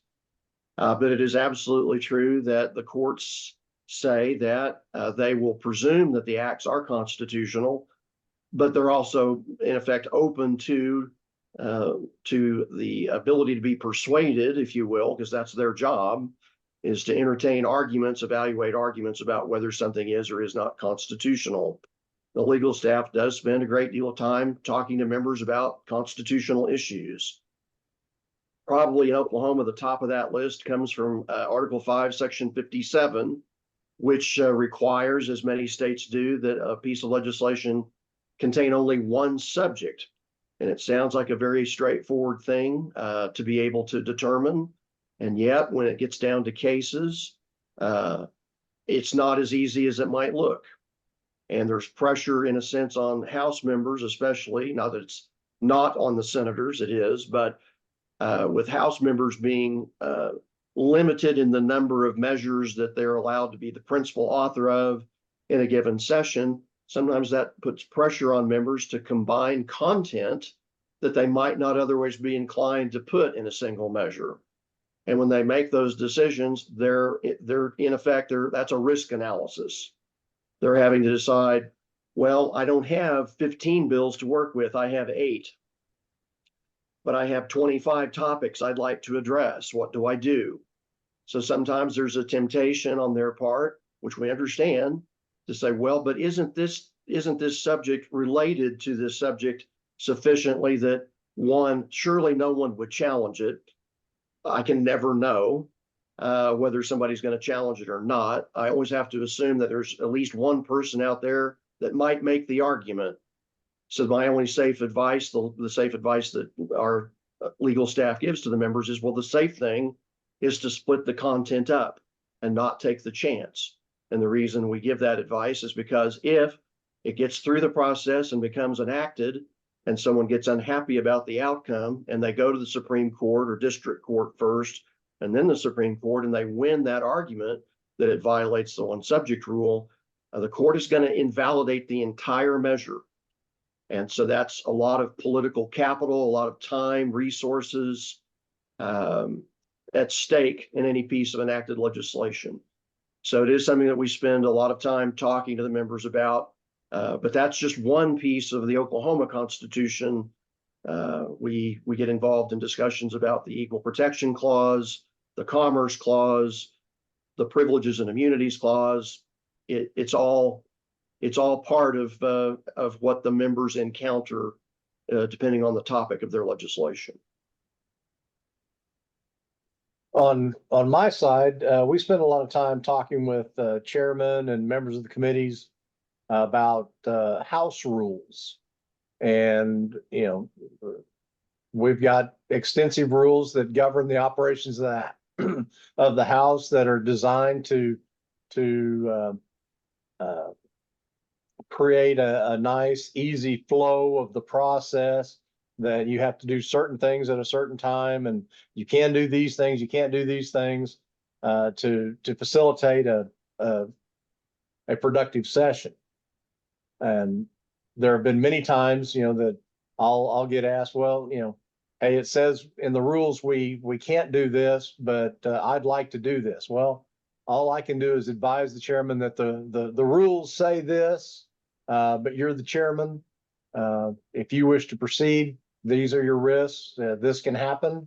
If no one challenges you or challenges for the rules, then I guess you've been successful. But I always try to make sure that the chair understands what the rules are, or the member that's asking what the rules say, so that they can make an informed decision on how they want to proceed. But a lot of times, like Mark was saying, a member takes that calculated risk to say, well, I really want to put these two things together. Or it just becomes a crunch time for other members. They say, hey, I've got this idea that I wasn't able to get a bill introduced on, and it just popped up. Is there any way we can utilize, your piece of legislation to add in this particular topic? And we will do an analysis, and it's not a formal analysis, but we will advise the parties that are asking, yes, this could be related to, but like Mark also said, but someone could challenge. So that occurs throughout the legislative process. Excellent. Pam, you had a couple of questions coming in the chat about assistance, even if the lawmaker doesn't call back when people call in about an issue. Y'all keep track of things, and then about scheduling things in the interim, and then where can people find the contact information for the offices? Okay, I saw those over there in one of them was about Advocacy Day at the Capitol, if it's helpful. Absolutely. And you don't have to you can just come as a group. We have Mental Health Day that just come as a group. We have people against child abuse. They come as a group. They don't set up anything at the Capitol, but they take the time to go to each office. Sometimes I think that might be a little more helpful, because if you set up something, you're going to be on one of the floor. You're going to be on the first, second, or fourth floors, and session times revolve around the fourth floor. If it's not on the fourth floor, it's going to be missed, because that's what they're doing. So yeah, an advocacy day is important. What's the most helpful? Candy mugs. Probably neither one, actually. Mugs we get, candy's good. Candy's okay. We get a lot of that. Cookies, I always say bring cookies because they don't leave a paper trail. So you don't have to bring us treats. Bring yourself, bring your cause, bring your bring your voice, and do that. And Claudia, I do, and I can answer from my office. I have a spreadsheet. Anybody that calls, whether they live in the district or whether they don't live in the district, if they've taken the time to call or come by or send a letter or an email, I have a spreadsheet that I write everything down, and I attempt, because I'm not always successful because we get busy, to give the senator that spreadsheet at the end of the week so he knows who's calling about what bill, what's maybe a subject that people are interested in that maybe we're not addressing. So as far as I know, I do, and I'm sure there's a lot of, and I know there's others because we've kind of talked among ourselves, but we all have something different. But I would say the majority of us do keep track, and so yeah, you're sharing the truth there, Claudia. And yes, meetings dis during for the district. This is the district. Um, your state senator or representative is not going to have a district office like your congressmen and your U.S. senators. Their office at the Capitol, that is their district office. And yes, if you want to meet in the district, if you want to have a meeting in the district, yeah, call me and I will get something set up, or call you, or not call me. Well, call me if you're in my district, but call your legislator assistant, either your representative, whichever one you want to talk to. Maybe you want to have a joint one. And I think some of them may have regular coffees, so you might check with their office. And mine, if you want to find the number for the members, just go to either okhouse.gov, oksenate.gov, or oklegislature.gov. Look up the name, and you'll get the assistant's name. We can't find us by assistant, so if you know who they work for, their name will click on the member's website. You'll get their room number, their phone number, and their assistant's name. You won't get the email. If you want their email, call the office and just ask. It's yeah. Is there something else? No, and I've got a couple of questions for each of you before we wrap up. We got about 12 minutes left. I know there are always people interested in working at the Capitol. Could y'all talk a little bit about how would one look at working in the areas where each of you work at, what the qualifications are, and how people would go about that, and also emphasize that you're working for an elected official, and oftentimes you have to not share your own personal opinions or views because you have to work for somebody. Yeah, I don't know what it is, but I think we've seen a trend with mobility lately in the job market. I don't know if that's a product of COVID or, just seems like the people that we're hiring today, or a general mentality of folks in the job market today, look at things and say, well, I want to do this for 3 or 4 years and I'm going to move on to the next best thing. This is my first professional job after college, and I'm still here. So I guess I have a little different mentality, but the research division, we require a bachelor's degree. Master's degree is preferred for our personnel. We've had a little bit of turnover in the last 5 years, but the last 2 years we've been fairly stable. The job market being what it is, I'm hopeful that we don't have a need. We are restricted in our numbers of personnel based upon our house budget, et cetera. So we have a staff of 8, which is a fairly small staff. And when an opening occurs, we do advertise it with those requirements of a bachelor's degree with a master's preferred. And we get a lot of people, you kind of alluded to it, Joe, that, we get a lot of people that are interested in politics that apply for the job. And in the interview process, that's not necessarily a good thing in this environment for our jobs. You need to have an interest in governance and governing. The politics side of it, yeah, we're not really into. We're, for the most part, we're here to see good government and good governing occur and good policy for the state of Oklahoma. We don't get involved in political races and party issues. We understand all of those things, but it's not something that we want to be involved in. And a lot of times I'll get a prospective employee that comes in to interview, and they're telling me about all these campaigns they've worked on, and you can just kind of tell that that's their slant, not the governing aspect. So I sometimes end up weeding those people out that's not really what I'm interested in. I'm interested in people that have a passion for policy and governance. And so that's what I look for.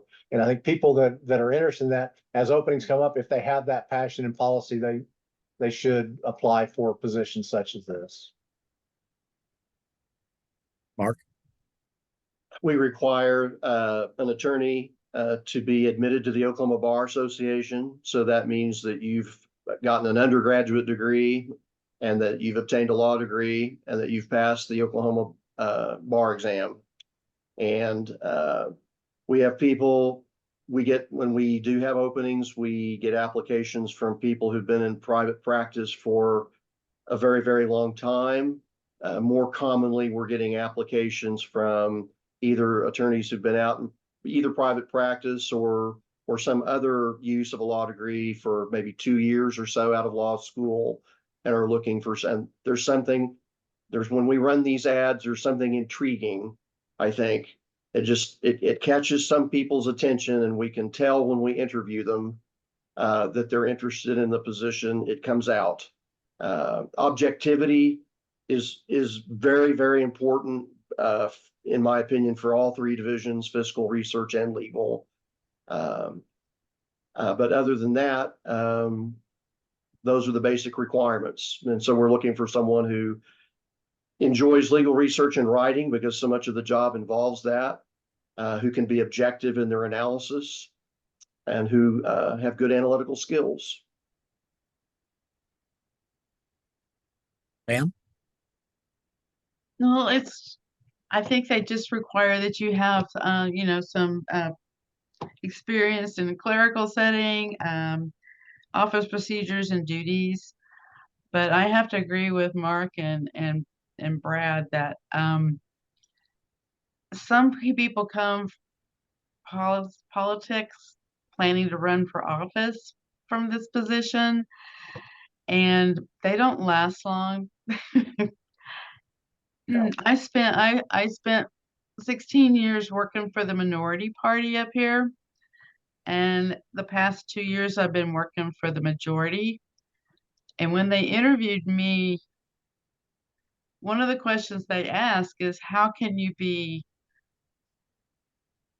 not tell your view? And I said, because I wasn't elected. He was elected, and I'm here to support him as a team member. And they would never know that I was not a majority party member.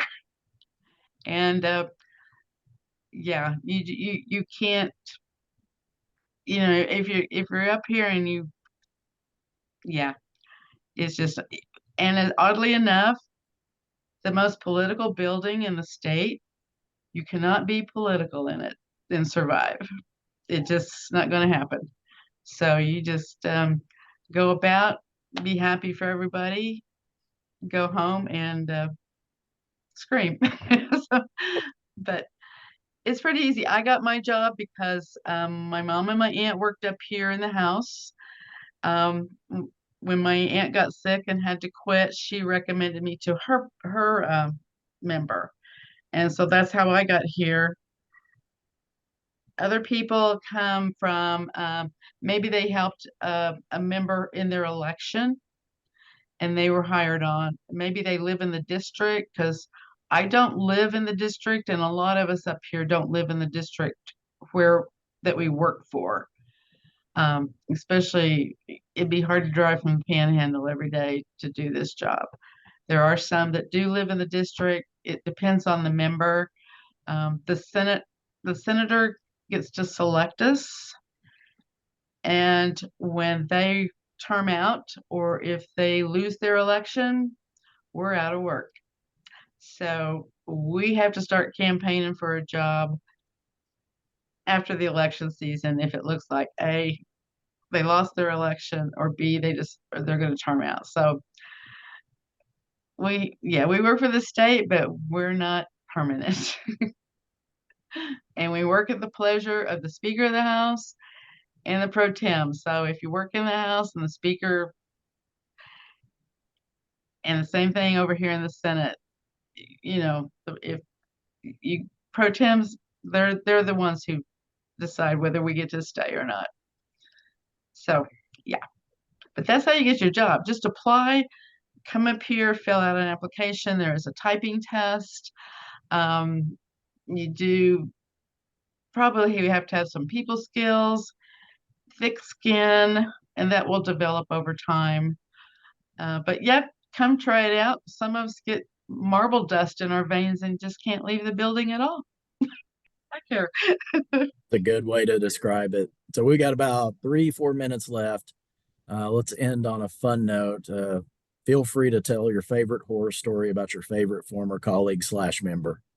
I know all three of you have got to have a good one. Well, probably, but let's see. I've known Joe since college. I was a grad student at OSU, and one of the duties of being a grad student, you also had to teach class. And I guess I impressed upon one of my students enough that he went to Joe. I think they were looking for members of the Supreme Court to be appointed, and Joe got me appointed to the Supreme Court at Oklahoma State University, where I was a justice. And little did I know that within about 4 months of that appointment, we decided to nullify an election of a couple of the student council president and vice president that were running for office. And turns out both of those people end up being my bosses up here later on. So thanks for that, Joe. Oh, Carter, I can see the wheels turning. Well, I think I'm gonna go with over the past probably too many years that I care to count. I've met a number of very interesting people, impressive intellects, hardworking people. I just generally, it's amazing to me over the past, I'll just say of my service here, how many truly wonderful people I've met, and I've had just a tremendous opportunity to work with. Pam, too many to count?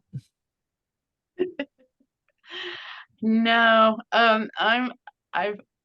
there were times that I was wondered about which one of us was going to shoot the other one, but probably I think my favorite part about working with you is that because you were so well versed in parliamentary procedure, that you would have people voting against their own bills just and you tell me you did it, you had this sly little laugh. And Joe's a very busy person. If you don't know him, he thinks that if he stands still, he might drop dead. So he's moving all the time and thinking. But we finally came up with an agreement. I wouldn't quit if he gave me another project to do.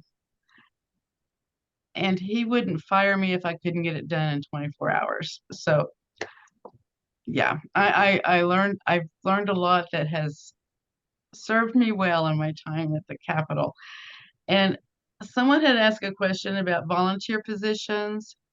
As far as I know, there's no volunteer positions.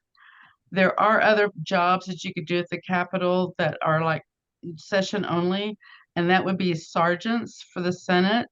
I think, I think the House has sergeant positions as well. So just keep a lookout on Jobs Oklahoma because they post anything that they have. They also have staff positions. You have your bill processors that don't require law degrees. So there are other jobs besides this. And internships. Internships, pages for high school, junior high. The Senate only takes high school, juniors, and seniors. I think the House is a little more lax. I think they start with maybe 9th grade through 12. You can find out about that on either one of the websites, and both of them have intern positions. So interns are fun. Well, thank you, all three of you, for taking the time to do this. I know it's a busy time, the last day before the regular session starts, and there is session going on out there. I know this was a stretch to be able to get away, but I greatly appreciate all three of you for doing that. I have a thank you gift. I've got to run out to the Capitol later. I'll drop one for each of you by your offices. Thanks for being friends through the years, and thanks for your service to the state. All of you are those unsung heroes at the Capitol that make the lawmakers look. You make them look good and do their job better. So thank you for that. Well, thanks for Thanks, asking. I Joe. enjoyed it. Appreciate it. And we will see you all very soon. All right. Bye-bye. All right, bye-bye. All right. We have got 1 hour to go. We've got a fantastic panel that's coming up. I believe we've got everybody on here. If y'all want to go ahead and unmute Chad and Fount and John and Pat, we'll go ahead and get into this next one.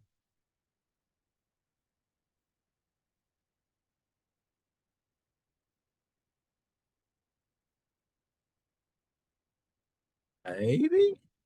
I know John hopped on just a minute ago.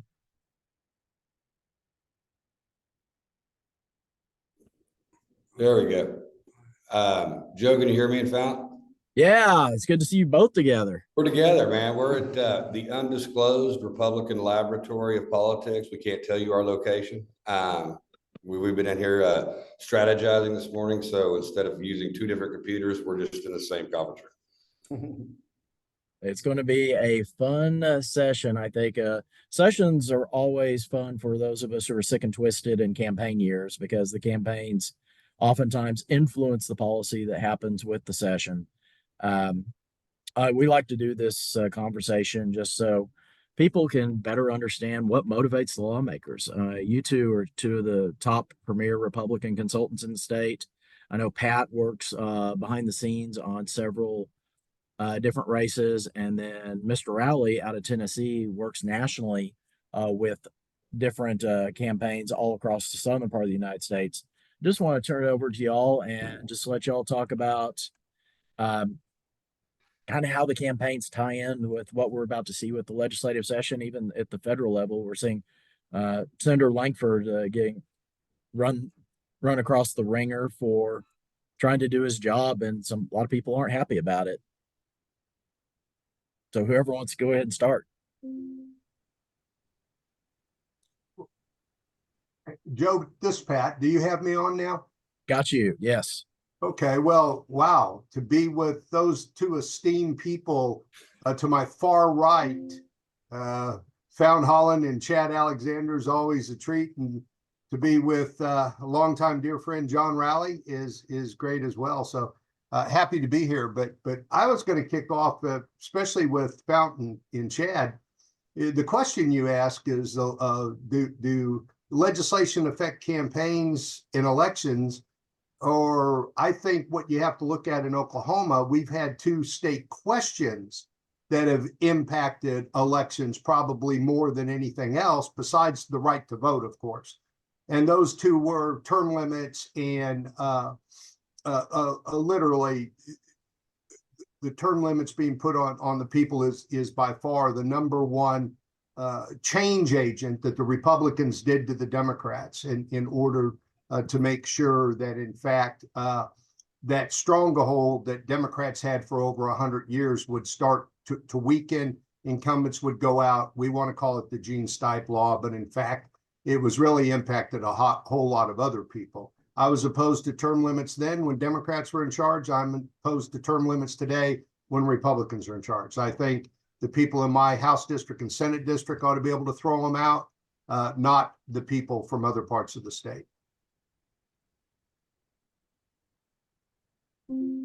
Yeah, I mean, I'll be glad to talk about effective term limits. I mean, I think, there's a double-edged sword to term limits. Incumbents are very difficult to beat. I mean, Fountain, I've had to do it because when Fountain started before I did, but Republican politics, we could fit our legislators in a phone booth, which is kind of the situation the Democrats have in the state Senate now. But what was it, 2018 or 20, where we had 48 freshmen in the House of Representatives showing up for their first day of work? I mean, that's literally half the body. And the enormous turnovers. There was a class of about 20 before that. So we had 65, 70 members that were either in their first or second term. So you lose a lot of institutional knowledge. There's no question about that. Having been a lobbyist as well, it kind of favors experienced lobbyists very well that already know the rules and the procedures and the parliamentary procedures and tricks of moving things through the legislature that, quite frankly, a freshman's not going to know when they come in on day one. And so as far as knowledge of the legislative process, you're putting lobbyists at a pretty big advantage. But I think some of the bills that get filed during election years that affect legislation, I think are important. And I think that's where leadership really has to step in about what kind of votes you're going to put your members on in an election year, especially those who may already have a primary opponent or filings not till April. Now, after April, if we're in a situation like we were 2 years ago, where half the legislature is reelected on filing day and they don't have opponents, really doesn't affect anything after April for them.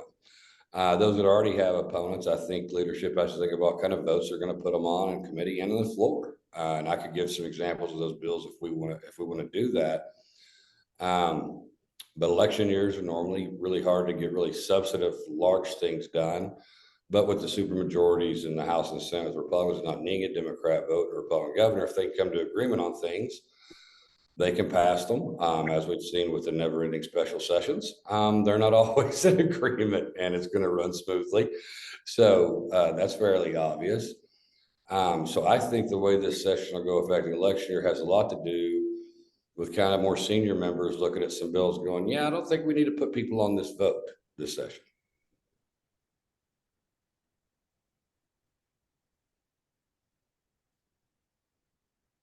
Founder John, y'all want to chime in on any of that? Well, yeah, clearly, I think what Chad has said, that the institutional memory of the Capitol has absolutely changed. I mean, if you would have told me in the early 1980s that I'd be the dean of the Oklahoma State Capitol and have outlasted everybody except Donna Garlick, I would have told you that's insane.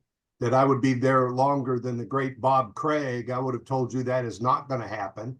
I know others are trying to push at my heels, but the institutional memory actually has changed to the lobbies, not even to the staffs as much. I mean, you had a couple of great staff members on that still have that institutional memory, but so many of them have changed over as well. So, but also, when you have that institutional memory to the lobbyists, there a lot of responsibility goes to them. There's a lot of myths about lobbyists out there. I'll tell you, in my 43 years, I've only seen one lobbyist actually go to prison for an action that they did as a registered lobbyist. I've seen probably a half dozen or more legislators go to prison in my 43 years. So you wonder, what are the handcuffs on lobbyists? Well, number one, it's integrity. But number two, it's also, we're not allowed to take contingencies. It's a felony for lobbyists to take contingencies. And those are handcuffs. Or those laws that some would like to unleash with the amount of a budget. When I started, state budget was $3 billion. Today, it's going to be $13 billion. So there's so much money in play today that we have to even have stronger guardrails to make sure that people don't get out of balance. And I mean, I'm honored to be with Fountain, Chad, and John, three honorable people, but there is so much money that has entered the capital today, regardless of where you live, regardless of political party. There's too much money out there that has to be held accountable to the taxpayers and the people. Now I'm sounding like a Republican. I apologize. God. Well, when you think about the Langford situation and the intersection between governing and campaigning, the current situation reminds me of a quote the journalist Mark Shields used to have. He used to say, when a political party spends more time looking for heretics than converts, it will fail. And so the first 20 years or so that I was in this business, that was a pretty clear-cut truism. And so one of the questions is, I don't know that in the period we're in right now, nationally or locally, or just really in a lot of states right now, if that is a truism. And so has that shifted, or are we just in kind of a period of periodic change? I mean, nationally, 31% of voters used to split tickets. It was probably comparable in Oklahoma, maybe even more for a period of time. And now only 11% of people split tickets. And so I think one of the just peculiar things that we see in Congress and in legislatures and in Oklahoma's legislature is, the elections don't bring the same level of accountability and fear factor out of politicians when you're only worried about a few thousand people in your own party's primary and maybe even got elected without a robust race. I mean, no matter what you think about campaigns and their positive or negative effect, they do have a vetting process from the presidential level to the state legislative level. And I think, people who don't really get elected with any kind of a robust campaign, thorough vetting, that's, if that happens dozens and dozens of times and you've got a lot of people in one body that really haven't been vetted, I think you get some very peculiar results, to say the least, to put it generously. You guys have seen this, and honestly, you use all the tools at your fingertips that you can to help with your campaigns. But when it comes to incumbents and their votes, how often do votes matter when it comes to an election? And I know there are going to be some hot button issues, there will be some silver bullets, but all in all, you have a lot of lawmakers. They often say, well, I'm voting my district. And they often anger people in their district because it may not even follow along what the standard party line is, but they cast a vote in what they think is what the district wants. And how often does that play into elections? Well, I think it plays in constantly, especially for the four of us that are on this call. We are all four primarily on the IE side anymore, the independent expenditure side. So, for years, everybody wants to talk about negative campaigning. When I began my political process, it was on the back of a flatbed truck, where two guys running for county commissioner would stand up and say, I'm not going to talk bad about my friend Chad Alexander. I'm not going to talk about him whoring last Saturday night and being out drinking and then showing up to church on Sunday. Chad would get up and say, now, how did Mr. Hall know I was out whoring if he wasn't at that same bar making allegations? It's gone now from that to everything's digital. Everything is on social media.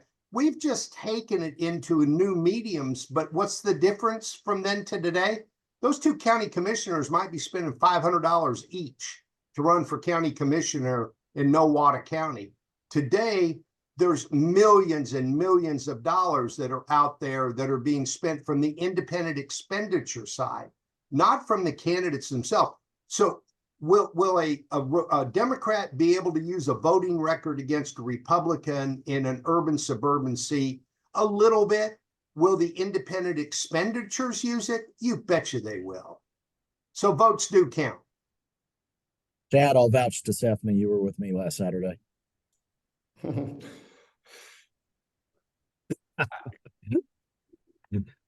I didn't know where Pat was going with that one. He brought it home though. So, what do the rest of you guys think?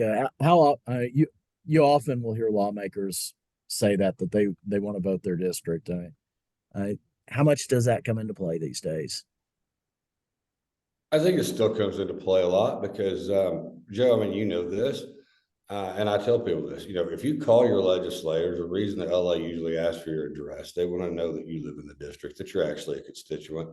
If I'm representing a seat in Edmond and I get a call from someone in Durant, I'm just going to roll right off my back because they can't vote for me anyway. But if I've got 13 calls from my district and I'm calling and they're all giving me the same message, yeah, I think I would pay attention to that. But I do think legislation does matter. And I agree with the ticket splitting.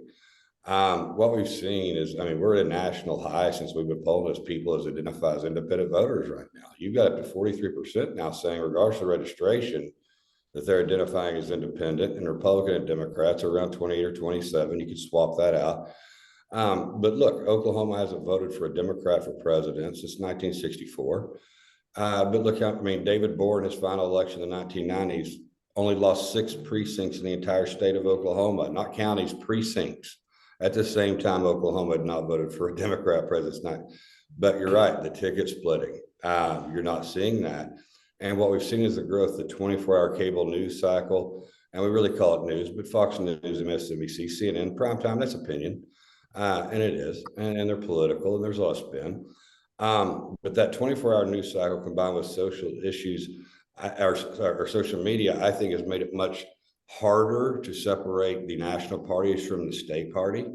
And I say this, you have a lot of Democrats in Oklahoma that are considered, well, we would consider far left, that if they were in the California legislature, they may be considered liberal Republicans or moderate Democrats.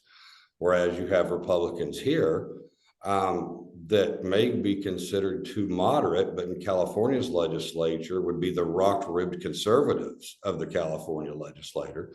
And honestly, a lot of the Republicans here are so far right, they couldn't win a seat or a primary in about 44 other states because we're just that Republican. But with Republican, I think the important thing about that 43%, we're seeing even independents now, hitting that 20% threshold in Oklahoma on registration. I think that group is saying everything's so polarized and we really don't love either one of you guys. We're not married to either of you. And we're going to kind of take this issue by issue.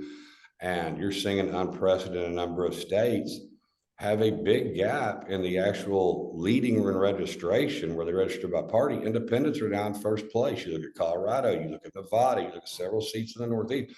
We have an all-time high of the highest number, the majority by plurality is actually independent but registering voters now. But I think that makes it harder because when Fountain and I were working, and Fountain started before I did, and I came in and worked with him to try to take the majority in Oklahoma, as we had the advantage then of being able to split national issues from state issues and use national issues when they helped us.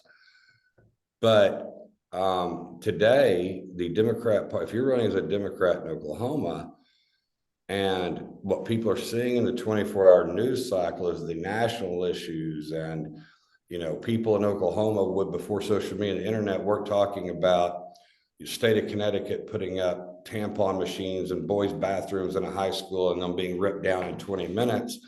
But that doesn't mean people here don't assume that's happening here too, even though it was a school in Connecticut that has no effect on Oklahoma. The nationalization of everything, I think, has made it harder for local candidates to get away from the national party.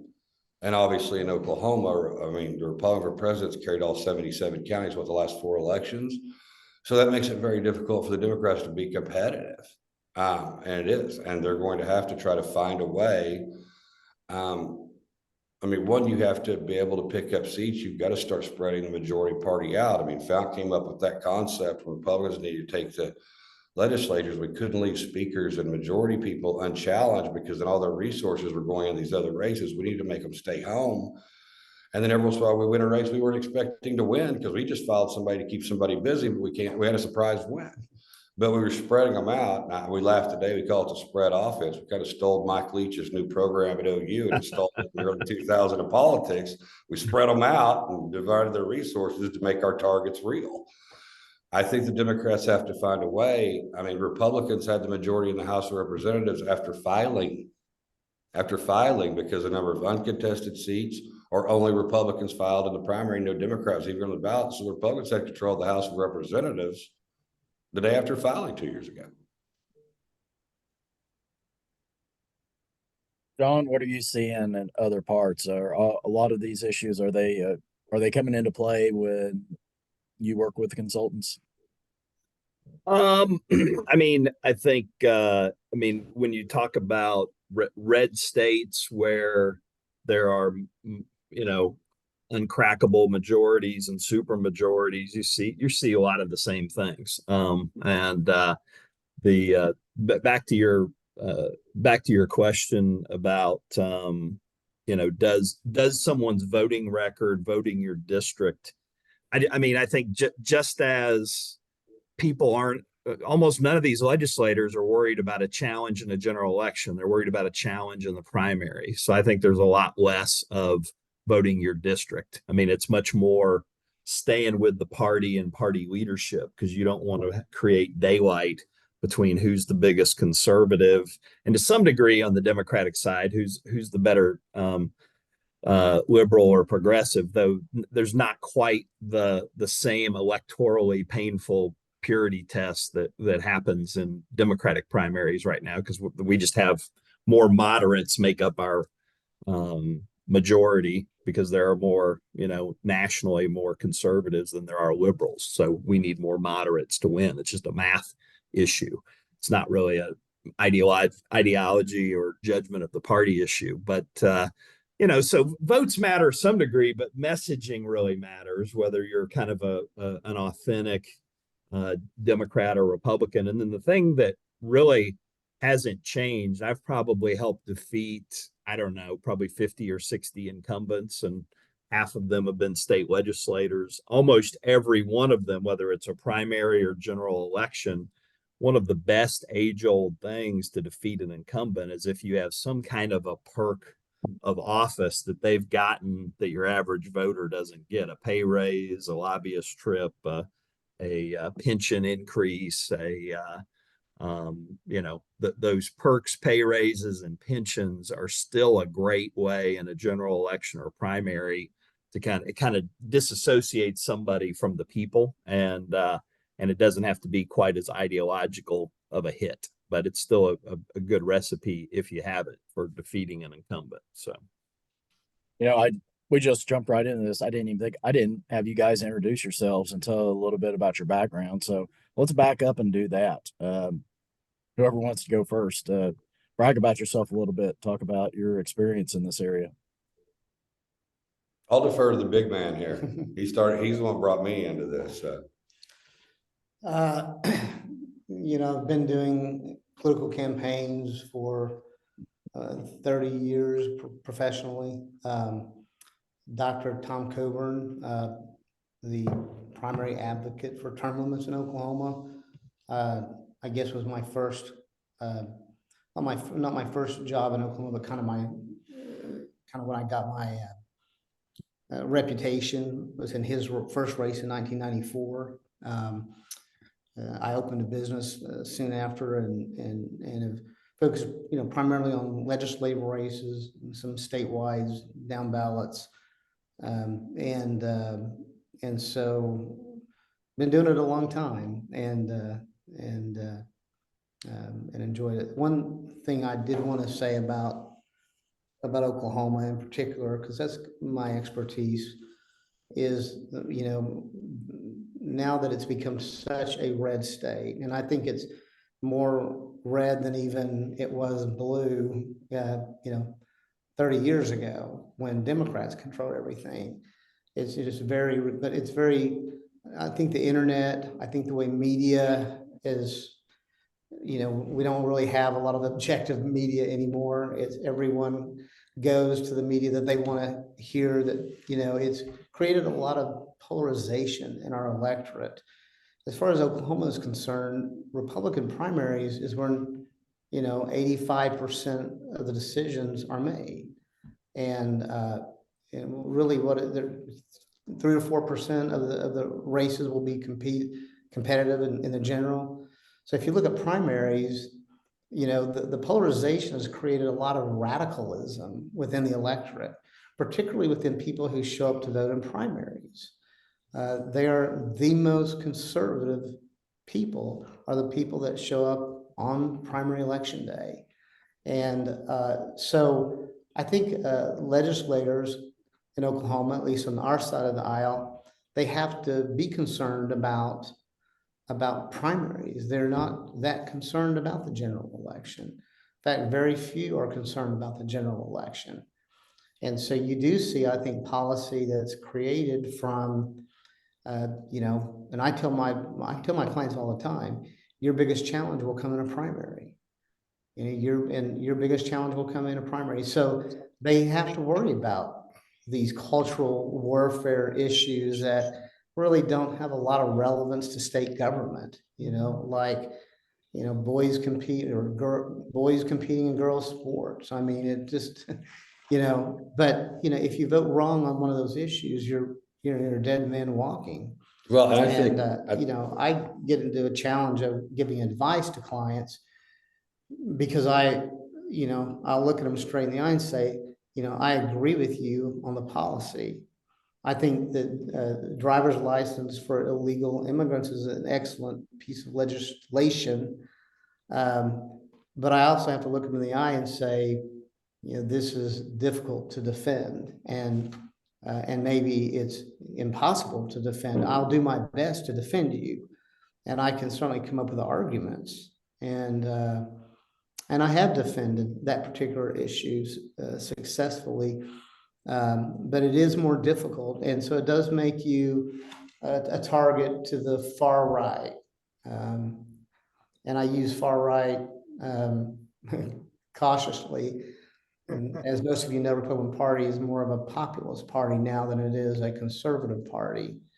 So the radicals that are activists that you know fight for control of the Republican Party, you know, are, you know, it's also a reflection of the Republican primary electorate, and there's just an awful lot of radicalism. So the campaign, you know, does affect policy, because at the end of the day, my job is to get people elected. So I follow the data, you know, I follow the polling data, and that's what makes our campaign literature, you know. And then they get to get up there and make good policy, and that's not what I do. And I don't tell my clients how to vote unless they call. But most of them know the hot button issues, and it does drive some of the things that happen at the Capitol building.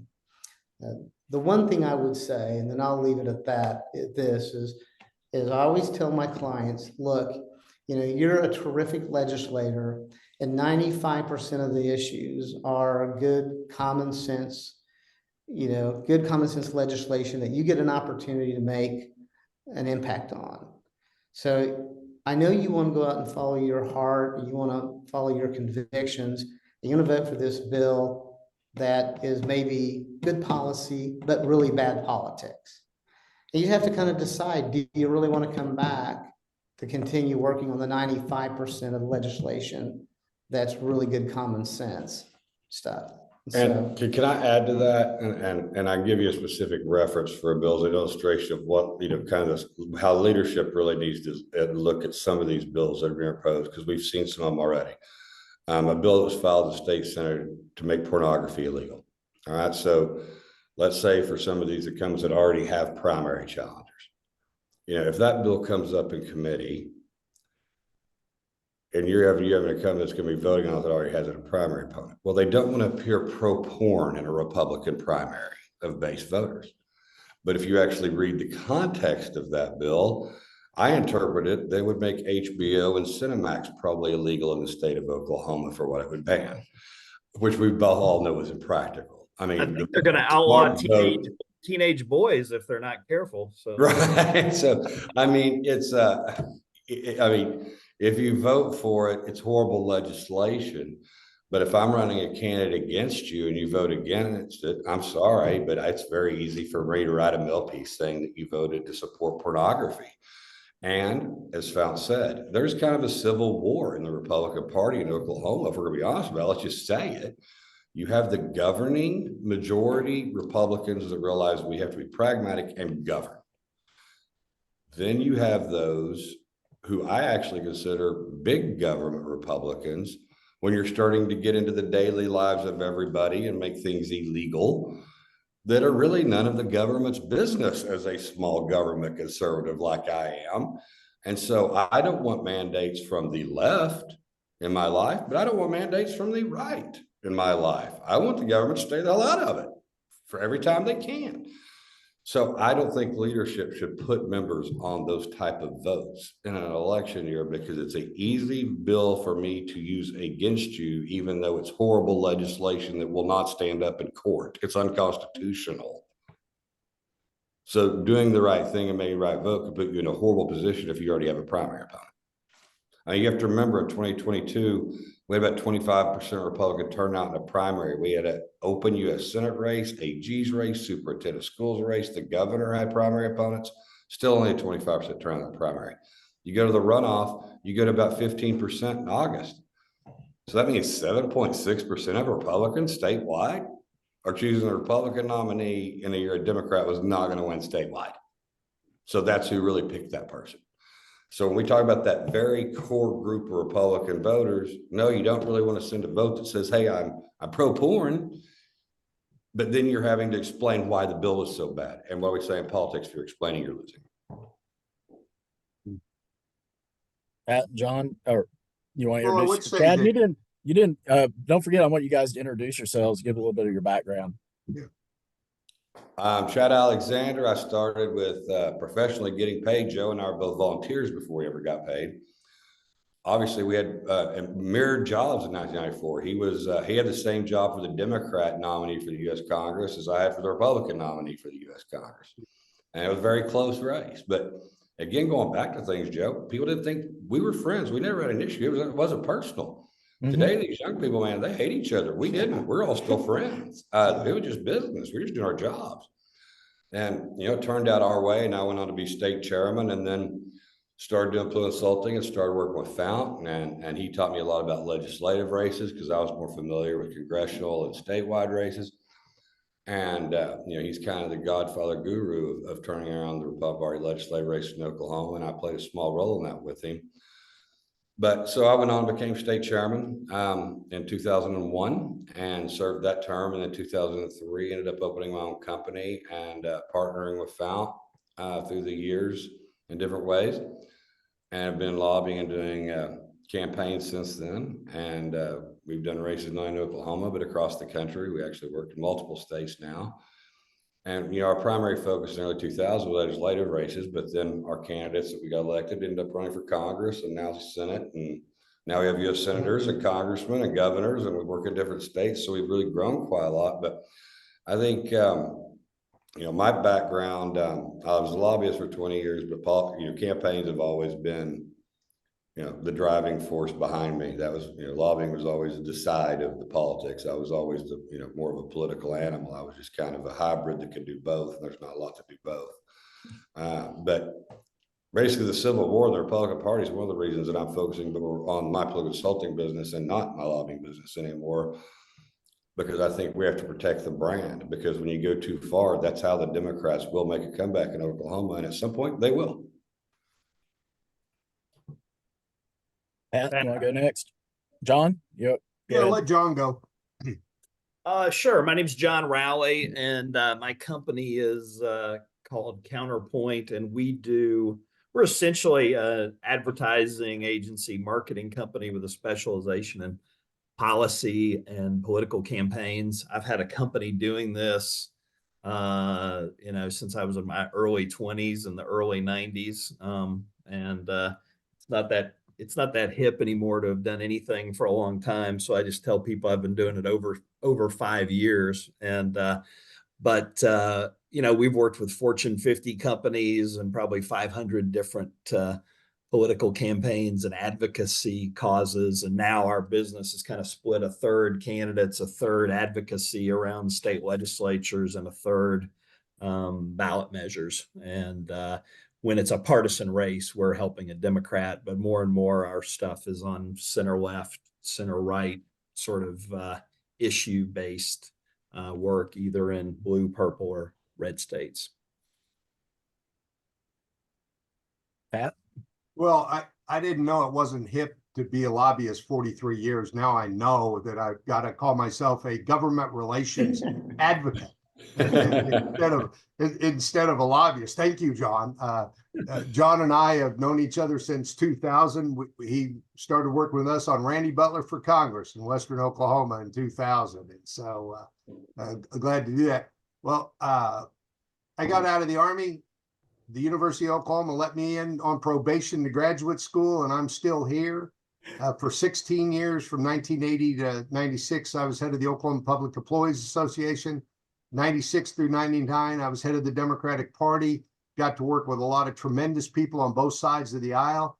And then in 1999, went back into lobbying full time and starting to run campaigns through a company called Oklahoma Political Strategies, and was able to pick up a lot of statewide electeds from the Drew Edmondsons to Representative Jerry Askins in our 06 lieutenant governor's race, to Jeff McMahon, to Jim Roth, all of John Wetzel's races, and then got to run the big stuff. Got to be with Pat McFerrin on a lot, bipartisan, where we did tobacco, we did lottery, we did fuel tax together, and then I was the AFL-CIO spokesperson on right to work in 2001, which was up to that time the most expensive election ever in Oklahoma.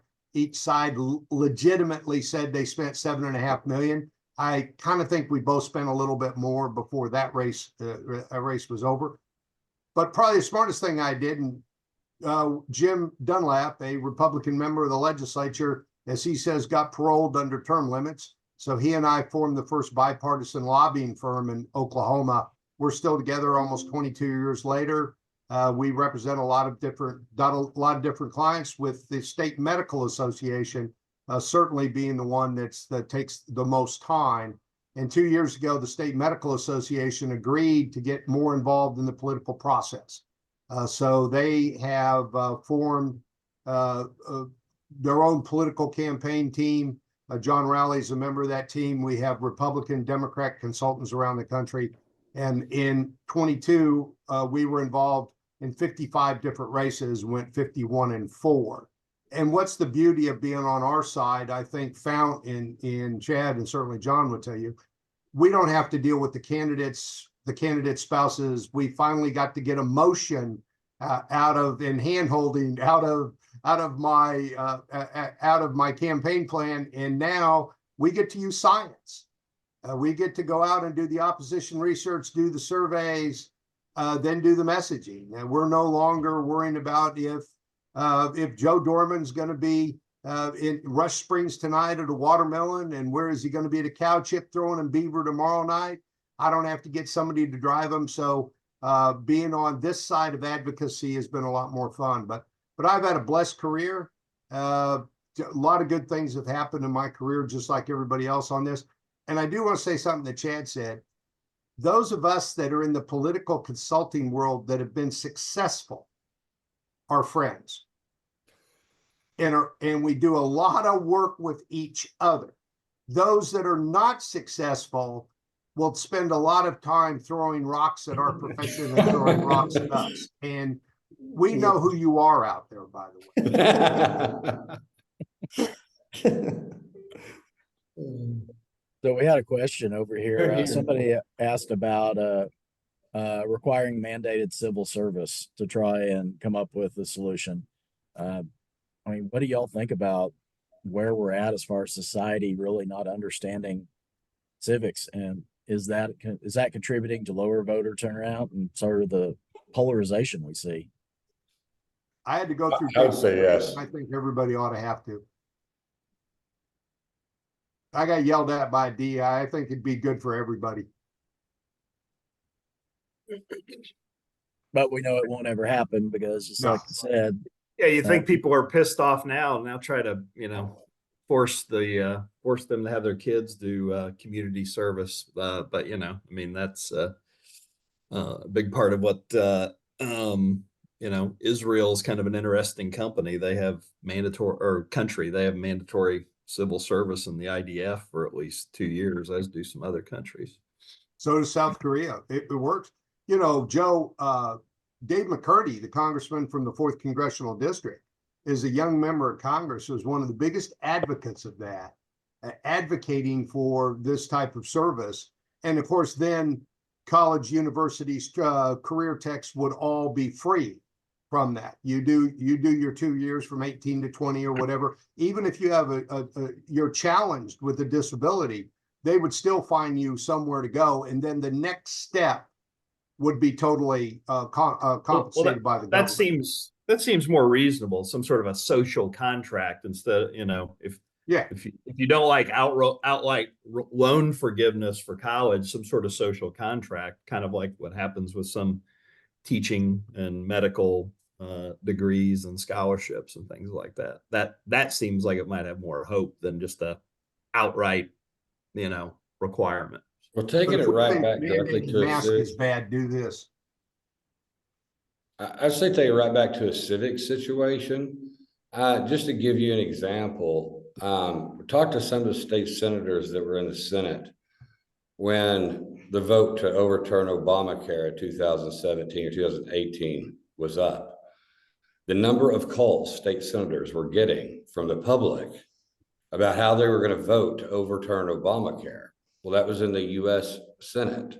And we had state senators that were getting hundreds of phone calls about how they were going to vote on overturning Obamacare. That's a little bit of an issue that you actually have the people who do vote and are politically engaged enough to call a senator that don't even realize they're not calling somebody that can vote on the legislation they're calling them about. That's a very big misunderstanding of government. And the fact is, these aren't just regular everyday people. These are people paying enough attention to politics that they care, that they have an opinion. They're going to take the time to pick up the phone and call. These are the people that vote, and they're calling a state senator instead of a US senator. That shows a very big lack of civics education and where we are right now in society. At least once a year, and I would say at least a couple of times a year, I would have people ask me how I enjoyed working in Washington, D.C. And they knew me, they recognized me, they knew I was a representative, but they thought I was in DC. Yeah.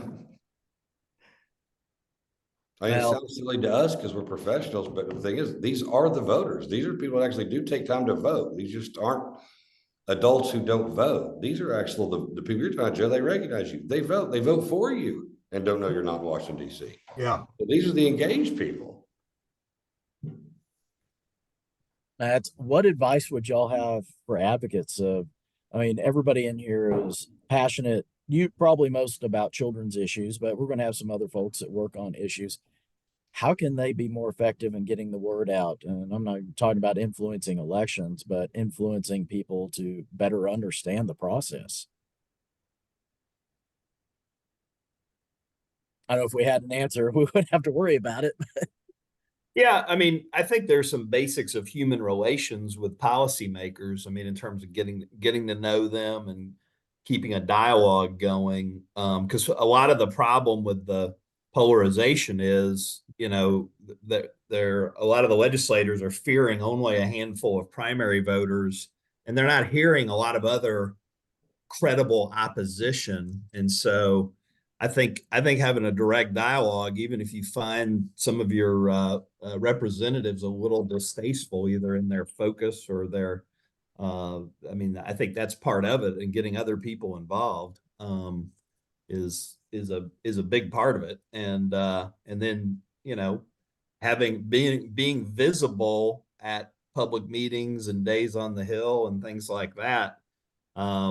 It can't just be the activists in every organization. And so I think, there's still a powerful thing of, if you could whip 10 of your friends to get an email expressing, or a text, or an old-fashioned letter to an office, that still kind of gets the attention of people, especially if some of them are actual constituents of the representatives. So I think kind of blocking and tackling grassroots advocacy still works. It also, if you only do it every 5 years when you really get stirred up, then, well, it's going to be a little bit like pea in the wind. But if you can get a group together to keep an ongoing drumbeat to where they're proprioceptive feedback is not just from one group of people that they're doing certain sort of things and they're getting positive feedback for. If they're getting pushback or praise when they do something that you like, that still works. It's not always enough.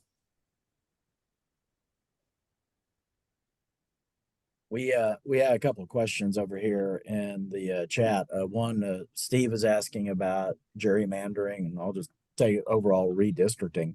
I know so much of that, the lines are carved.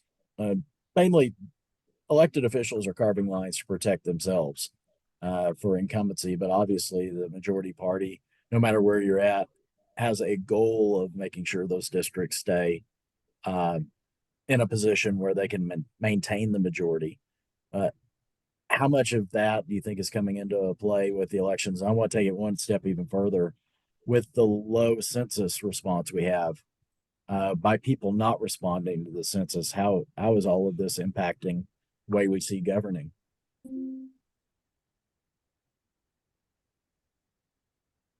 Well, Joe, I'll take a crack at it. Number one, there have been numerous lawsuits in Oklahoma in the last 40 years, every 10 years on redistricting. To the best of my knowledge, not really one except the 2001 lawsuit that actually stopped, and Chad's waving his hand.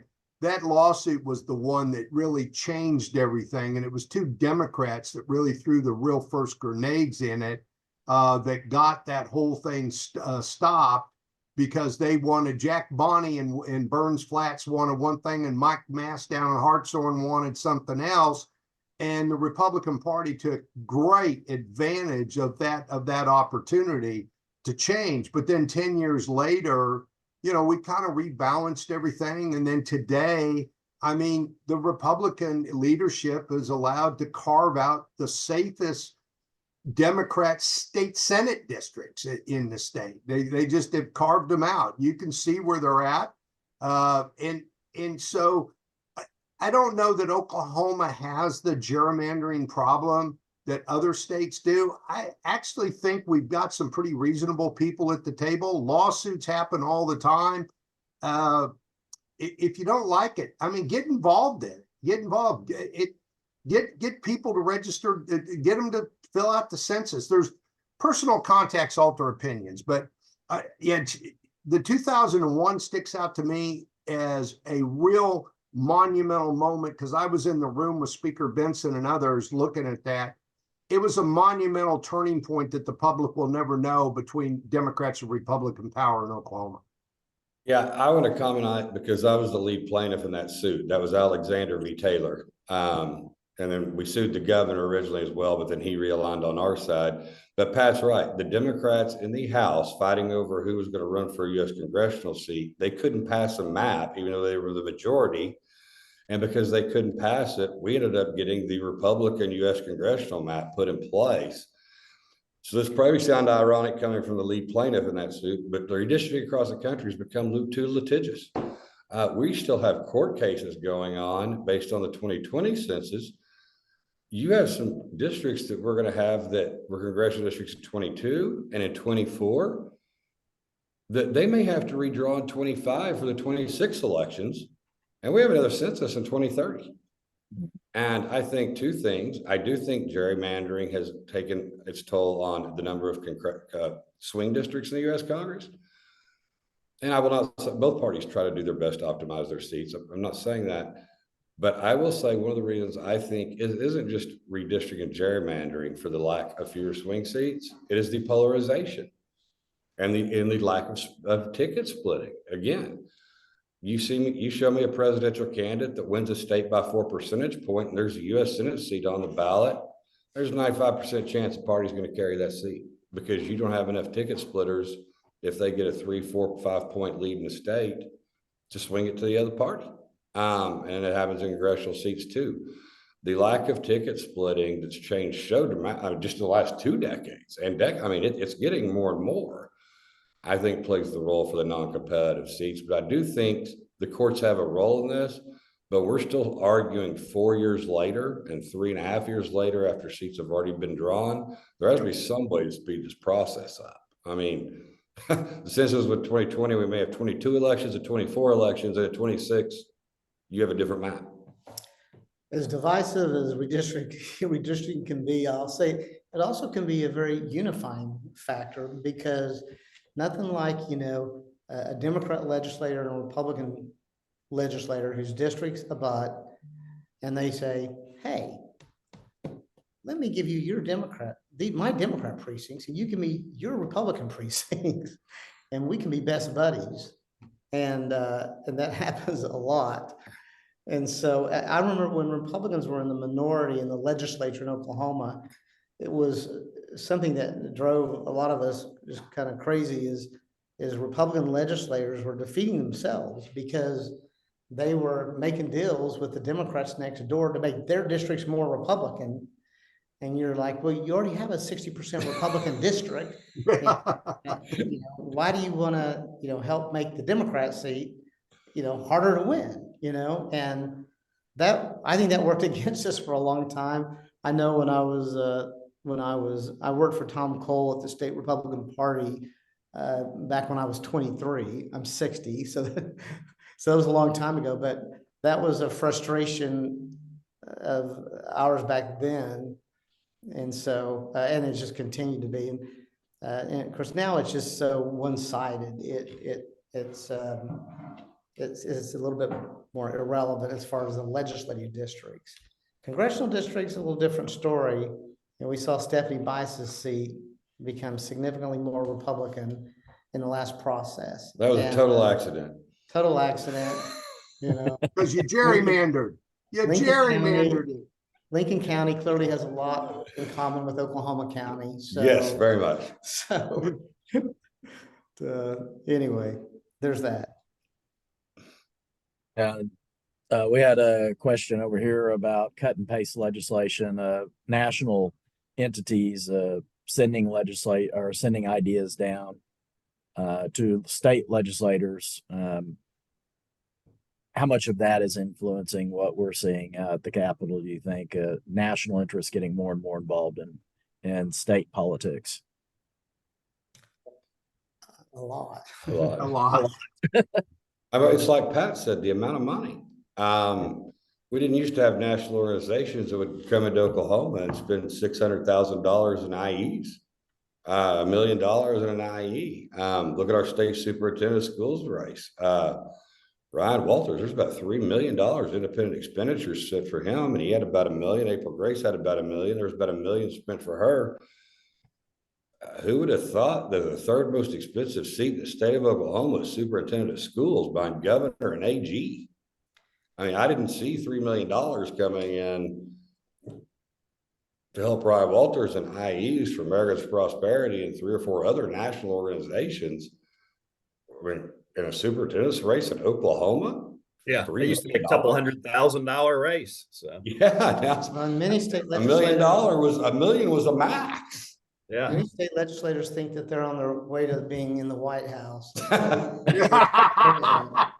So, when a national organization takes an interest in you, it's you take an interest in them, and it's just human nature. But there's a lot of well-meaning people with those groups too. I listened to Brad in your previous session talking about policy. The one thing some of these national groups do is provide a lot of expertise and facts and figures.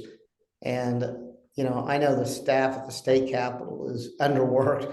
That clearly they don't have enough. In an ideal world, every state legislator would have more staff, and so a national group provides a lot of information, and so it can be very beneficial too. But that's the thing, and I try to tell my clients all the time. These are not necessarily bad people. Lobbyists aren't necessarily bad people, but they do have an agenda. And so just understand, and try to weigh all the different sides. One of the things people forget about the lobbyists is there's generally a lobbyist on both sides of the issue providing you information. So a lot of people act like, well, you're owned by a lobbyist. Well, No, lobbyists a lot of times provide information, just like some of the national advocacy groups provide a lot of information. So, but you know, nevertheless, it's the road to the White House. So, Well, and I would say this too about lobbyists, so I'll defend me and Pat a little bit on this. The successful lobbyists you see in the state of Oklahoma have credibility because you can't lie to a legislator. You go in and present them with false information, trying to get them to vote for a bill. Well, one, they're telling everybody in their caucus about it. Your name is burnt. I've seen so many lobbyists come in and come out and flame out because they do. I mean, legislators can lie to us about how they're going to vote on our bills and everything else Yeah. all they want to. You can't lie to a legislator. It will spread, you'll lose credibility, and you won't be in this profession very long. But people have stand the test of time, like Pat said. We work together, we talk to each other, we're honest with each other, we don't mislead each other, because we always know there's another bill, there's another session, there's another day. And our name is all we have for our credibility of our business. So if you want to still be making money in a year, and you're running around lying to legislators, providing with false information as a lobbyist, you're not going to last. So lobbyists take legislators' credible information that they pull from data that support their agenda on both sides, take it to the legislature, and they make a decision.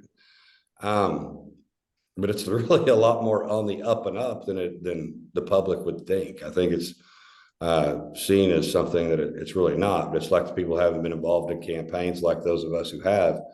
They think of campaigns as the watch party where we're all wearing ties and suits and having a great time, and balloons are dropping. They don't see the year and a half of us sitting around, not shaving, having phone calls at midnight, writing copy in our sweatsuit. Like, it's not it's glamorous one night every 2 or 3 years. I mean, it's Right. on a daily basis, it's a grind.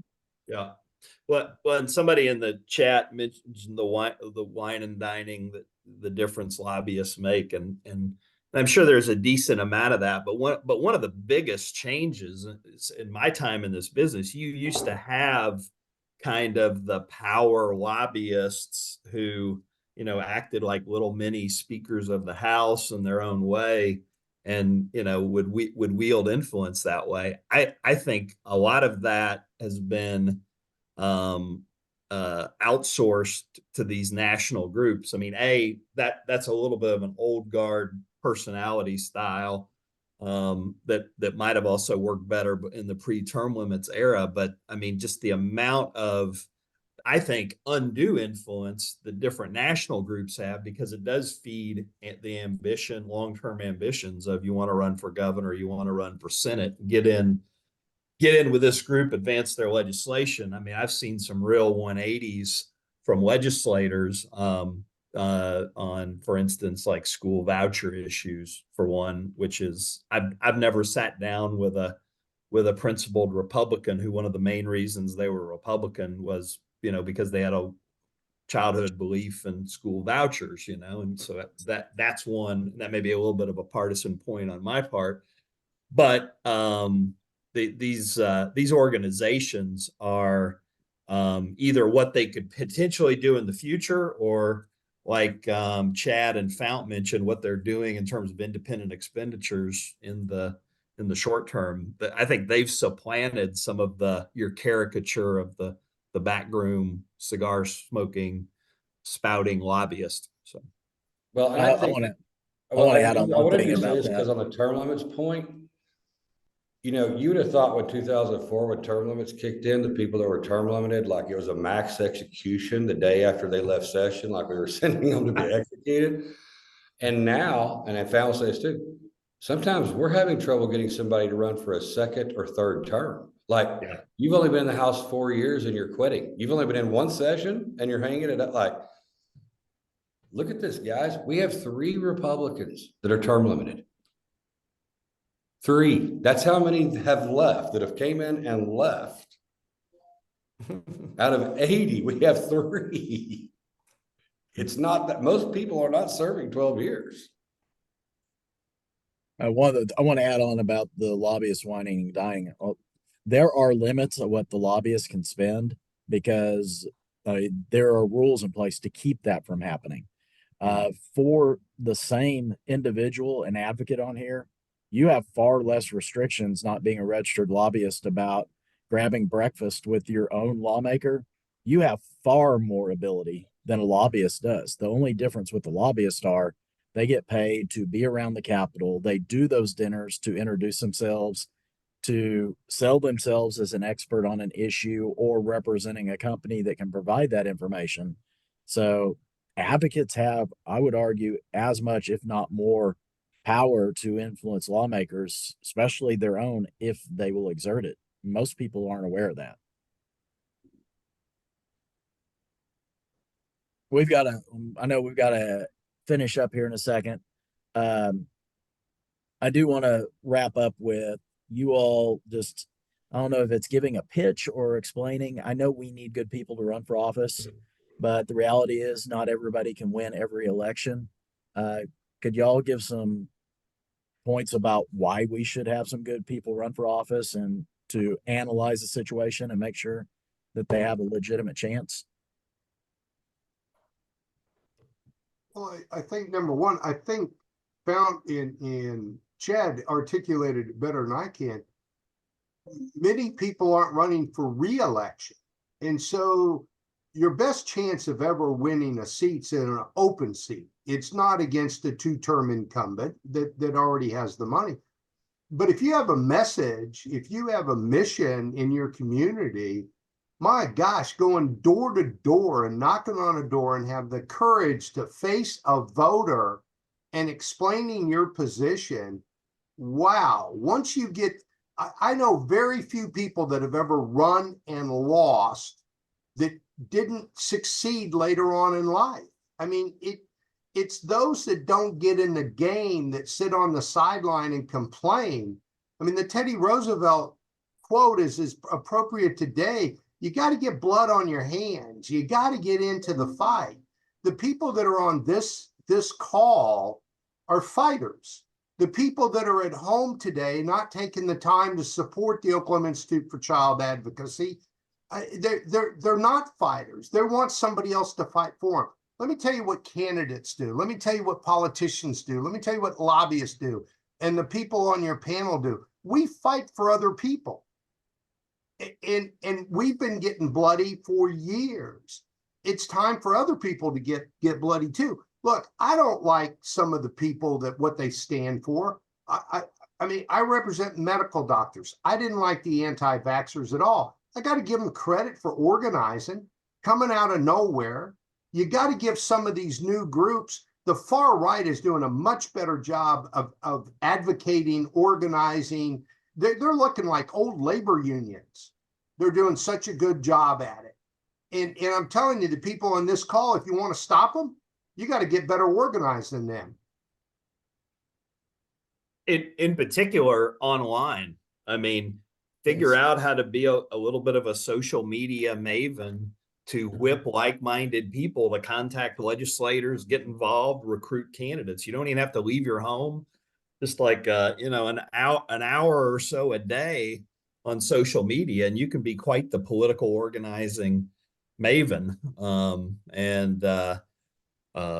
mean, it's that's definitely a lot can be done there. I mean, but no, I mean, it's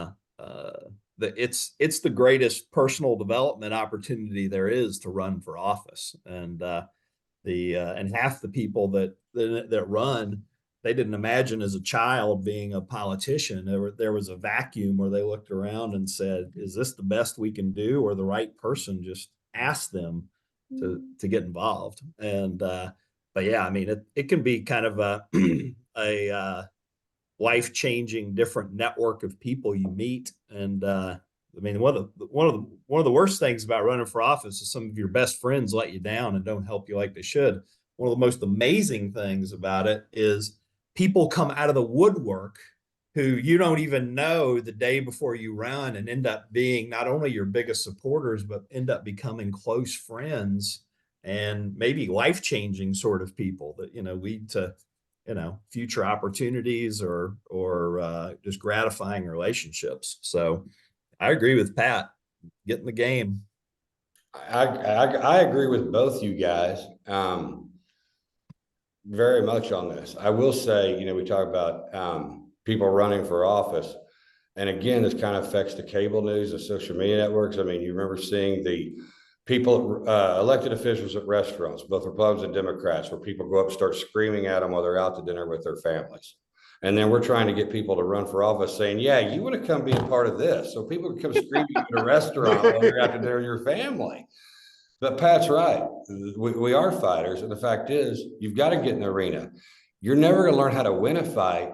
You're going to have to lose some fights to learn how to win a fight. Fighting's not easy. I mean, you're going to lose and you're going to win. And you'll both victory and defeat from that quote that Pat talked about. But I mean, look at Frank Lucas. I think, what, he lose 3 times for the state house before he finally won? Now he has had more influence over the last 2 U.S. farm bills than any single American. But he lost 3 times for the state house in Oklahoma. So yeah, I think he ended up okay, Pat. I don't think those first losses hurt him. We've had a lot of people that have run and lost and then run and won. But yeah, if you want to be a part, you want to try to better society, you want to try to make Oklahoma a better place, get in the game. You want to try to make America a better place? Get in the game. You're sitting here today, you've listened to an hour of political consultants of Republicans and Democrats. We may disagree on ideological things if we talk, but when we're talking about the mechanics of all this, we're all agreeing and actually adding to what the other one said. This isn't rocket science. You just got to get in the game.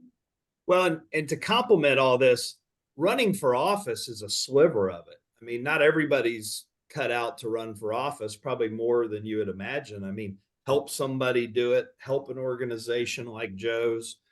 There's all sorts of ways in government, through advocacy groups, through individual political campaigns, through the political parties, if you want. I mean, there's a lot of ways to make a difference. I teach a graduate level class through George Washington and the University of San Francisco of a lot of military veterans coming out of retirement and want to go into running for Congress right away. And part of what I try to teach them is there are thousands and thousands of jobs and volunteer opportunities to make your community, state, and country better that don't involve putting your name on a ballot and raising money, which, that's that doesn't have to be the only path. Well, we're over time. We got to wrap up. I want to finish with a funny story that I think you 4 guys will appreciate. I was driving north on Western on Tuesday night, driving home. There was a truck in front of me, and the truck just stopped in the road. So I pulled up probably too close to it. I just figured they were trying to decide what to do. All of a sudden, the reverse lights came on, and the guy gunned it and just rammed the front end of my car. And I've got a push bar in the front of my car. So we both pulled over to exchange information and get out. It was one of my max donors on my governor's race. I don't think I'm gonna have any problems with it. So were you out there buffing it then on the side of the road? I'm just trying to figure out how to get a new car. Remember everything I did? No, in all seriousness, it goes back to that point, what John said. You will be surprised by some of the friends that will let you down, but it's amazing how many great friends you will make that you never expected. And through the years, we've all been involved in this 30 plus years. All 4 of you are such good friends of mine, and I appreciate your friendship and the ability for us to have conversations like this, and especially to share with the folks that are on this call. Absolutely. Thank you for the invite.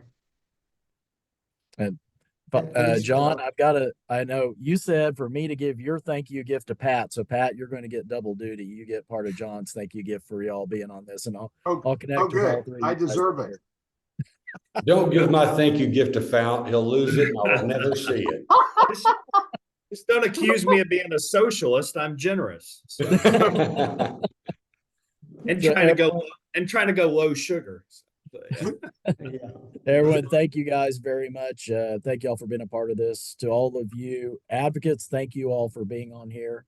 We will start back up on our final day, Monday morning, 9 a.m. We'll have a full day of conversations, and we will watch the governor's state of the state and have a final panel to discuss the conversations about what people felt about the state of the state. So any of y'all want to jump on that one again, you're more than welcome to come back. Nothing better than an hour-long speech of stuff that's not gonna happen. That's Haven't basically watched the one in years, synopsis. Sorry.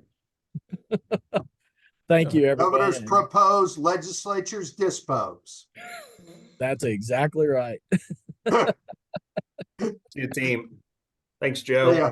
Thank you, guys, and we'll see you all on Monday.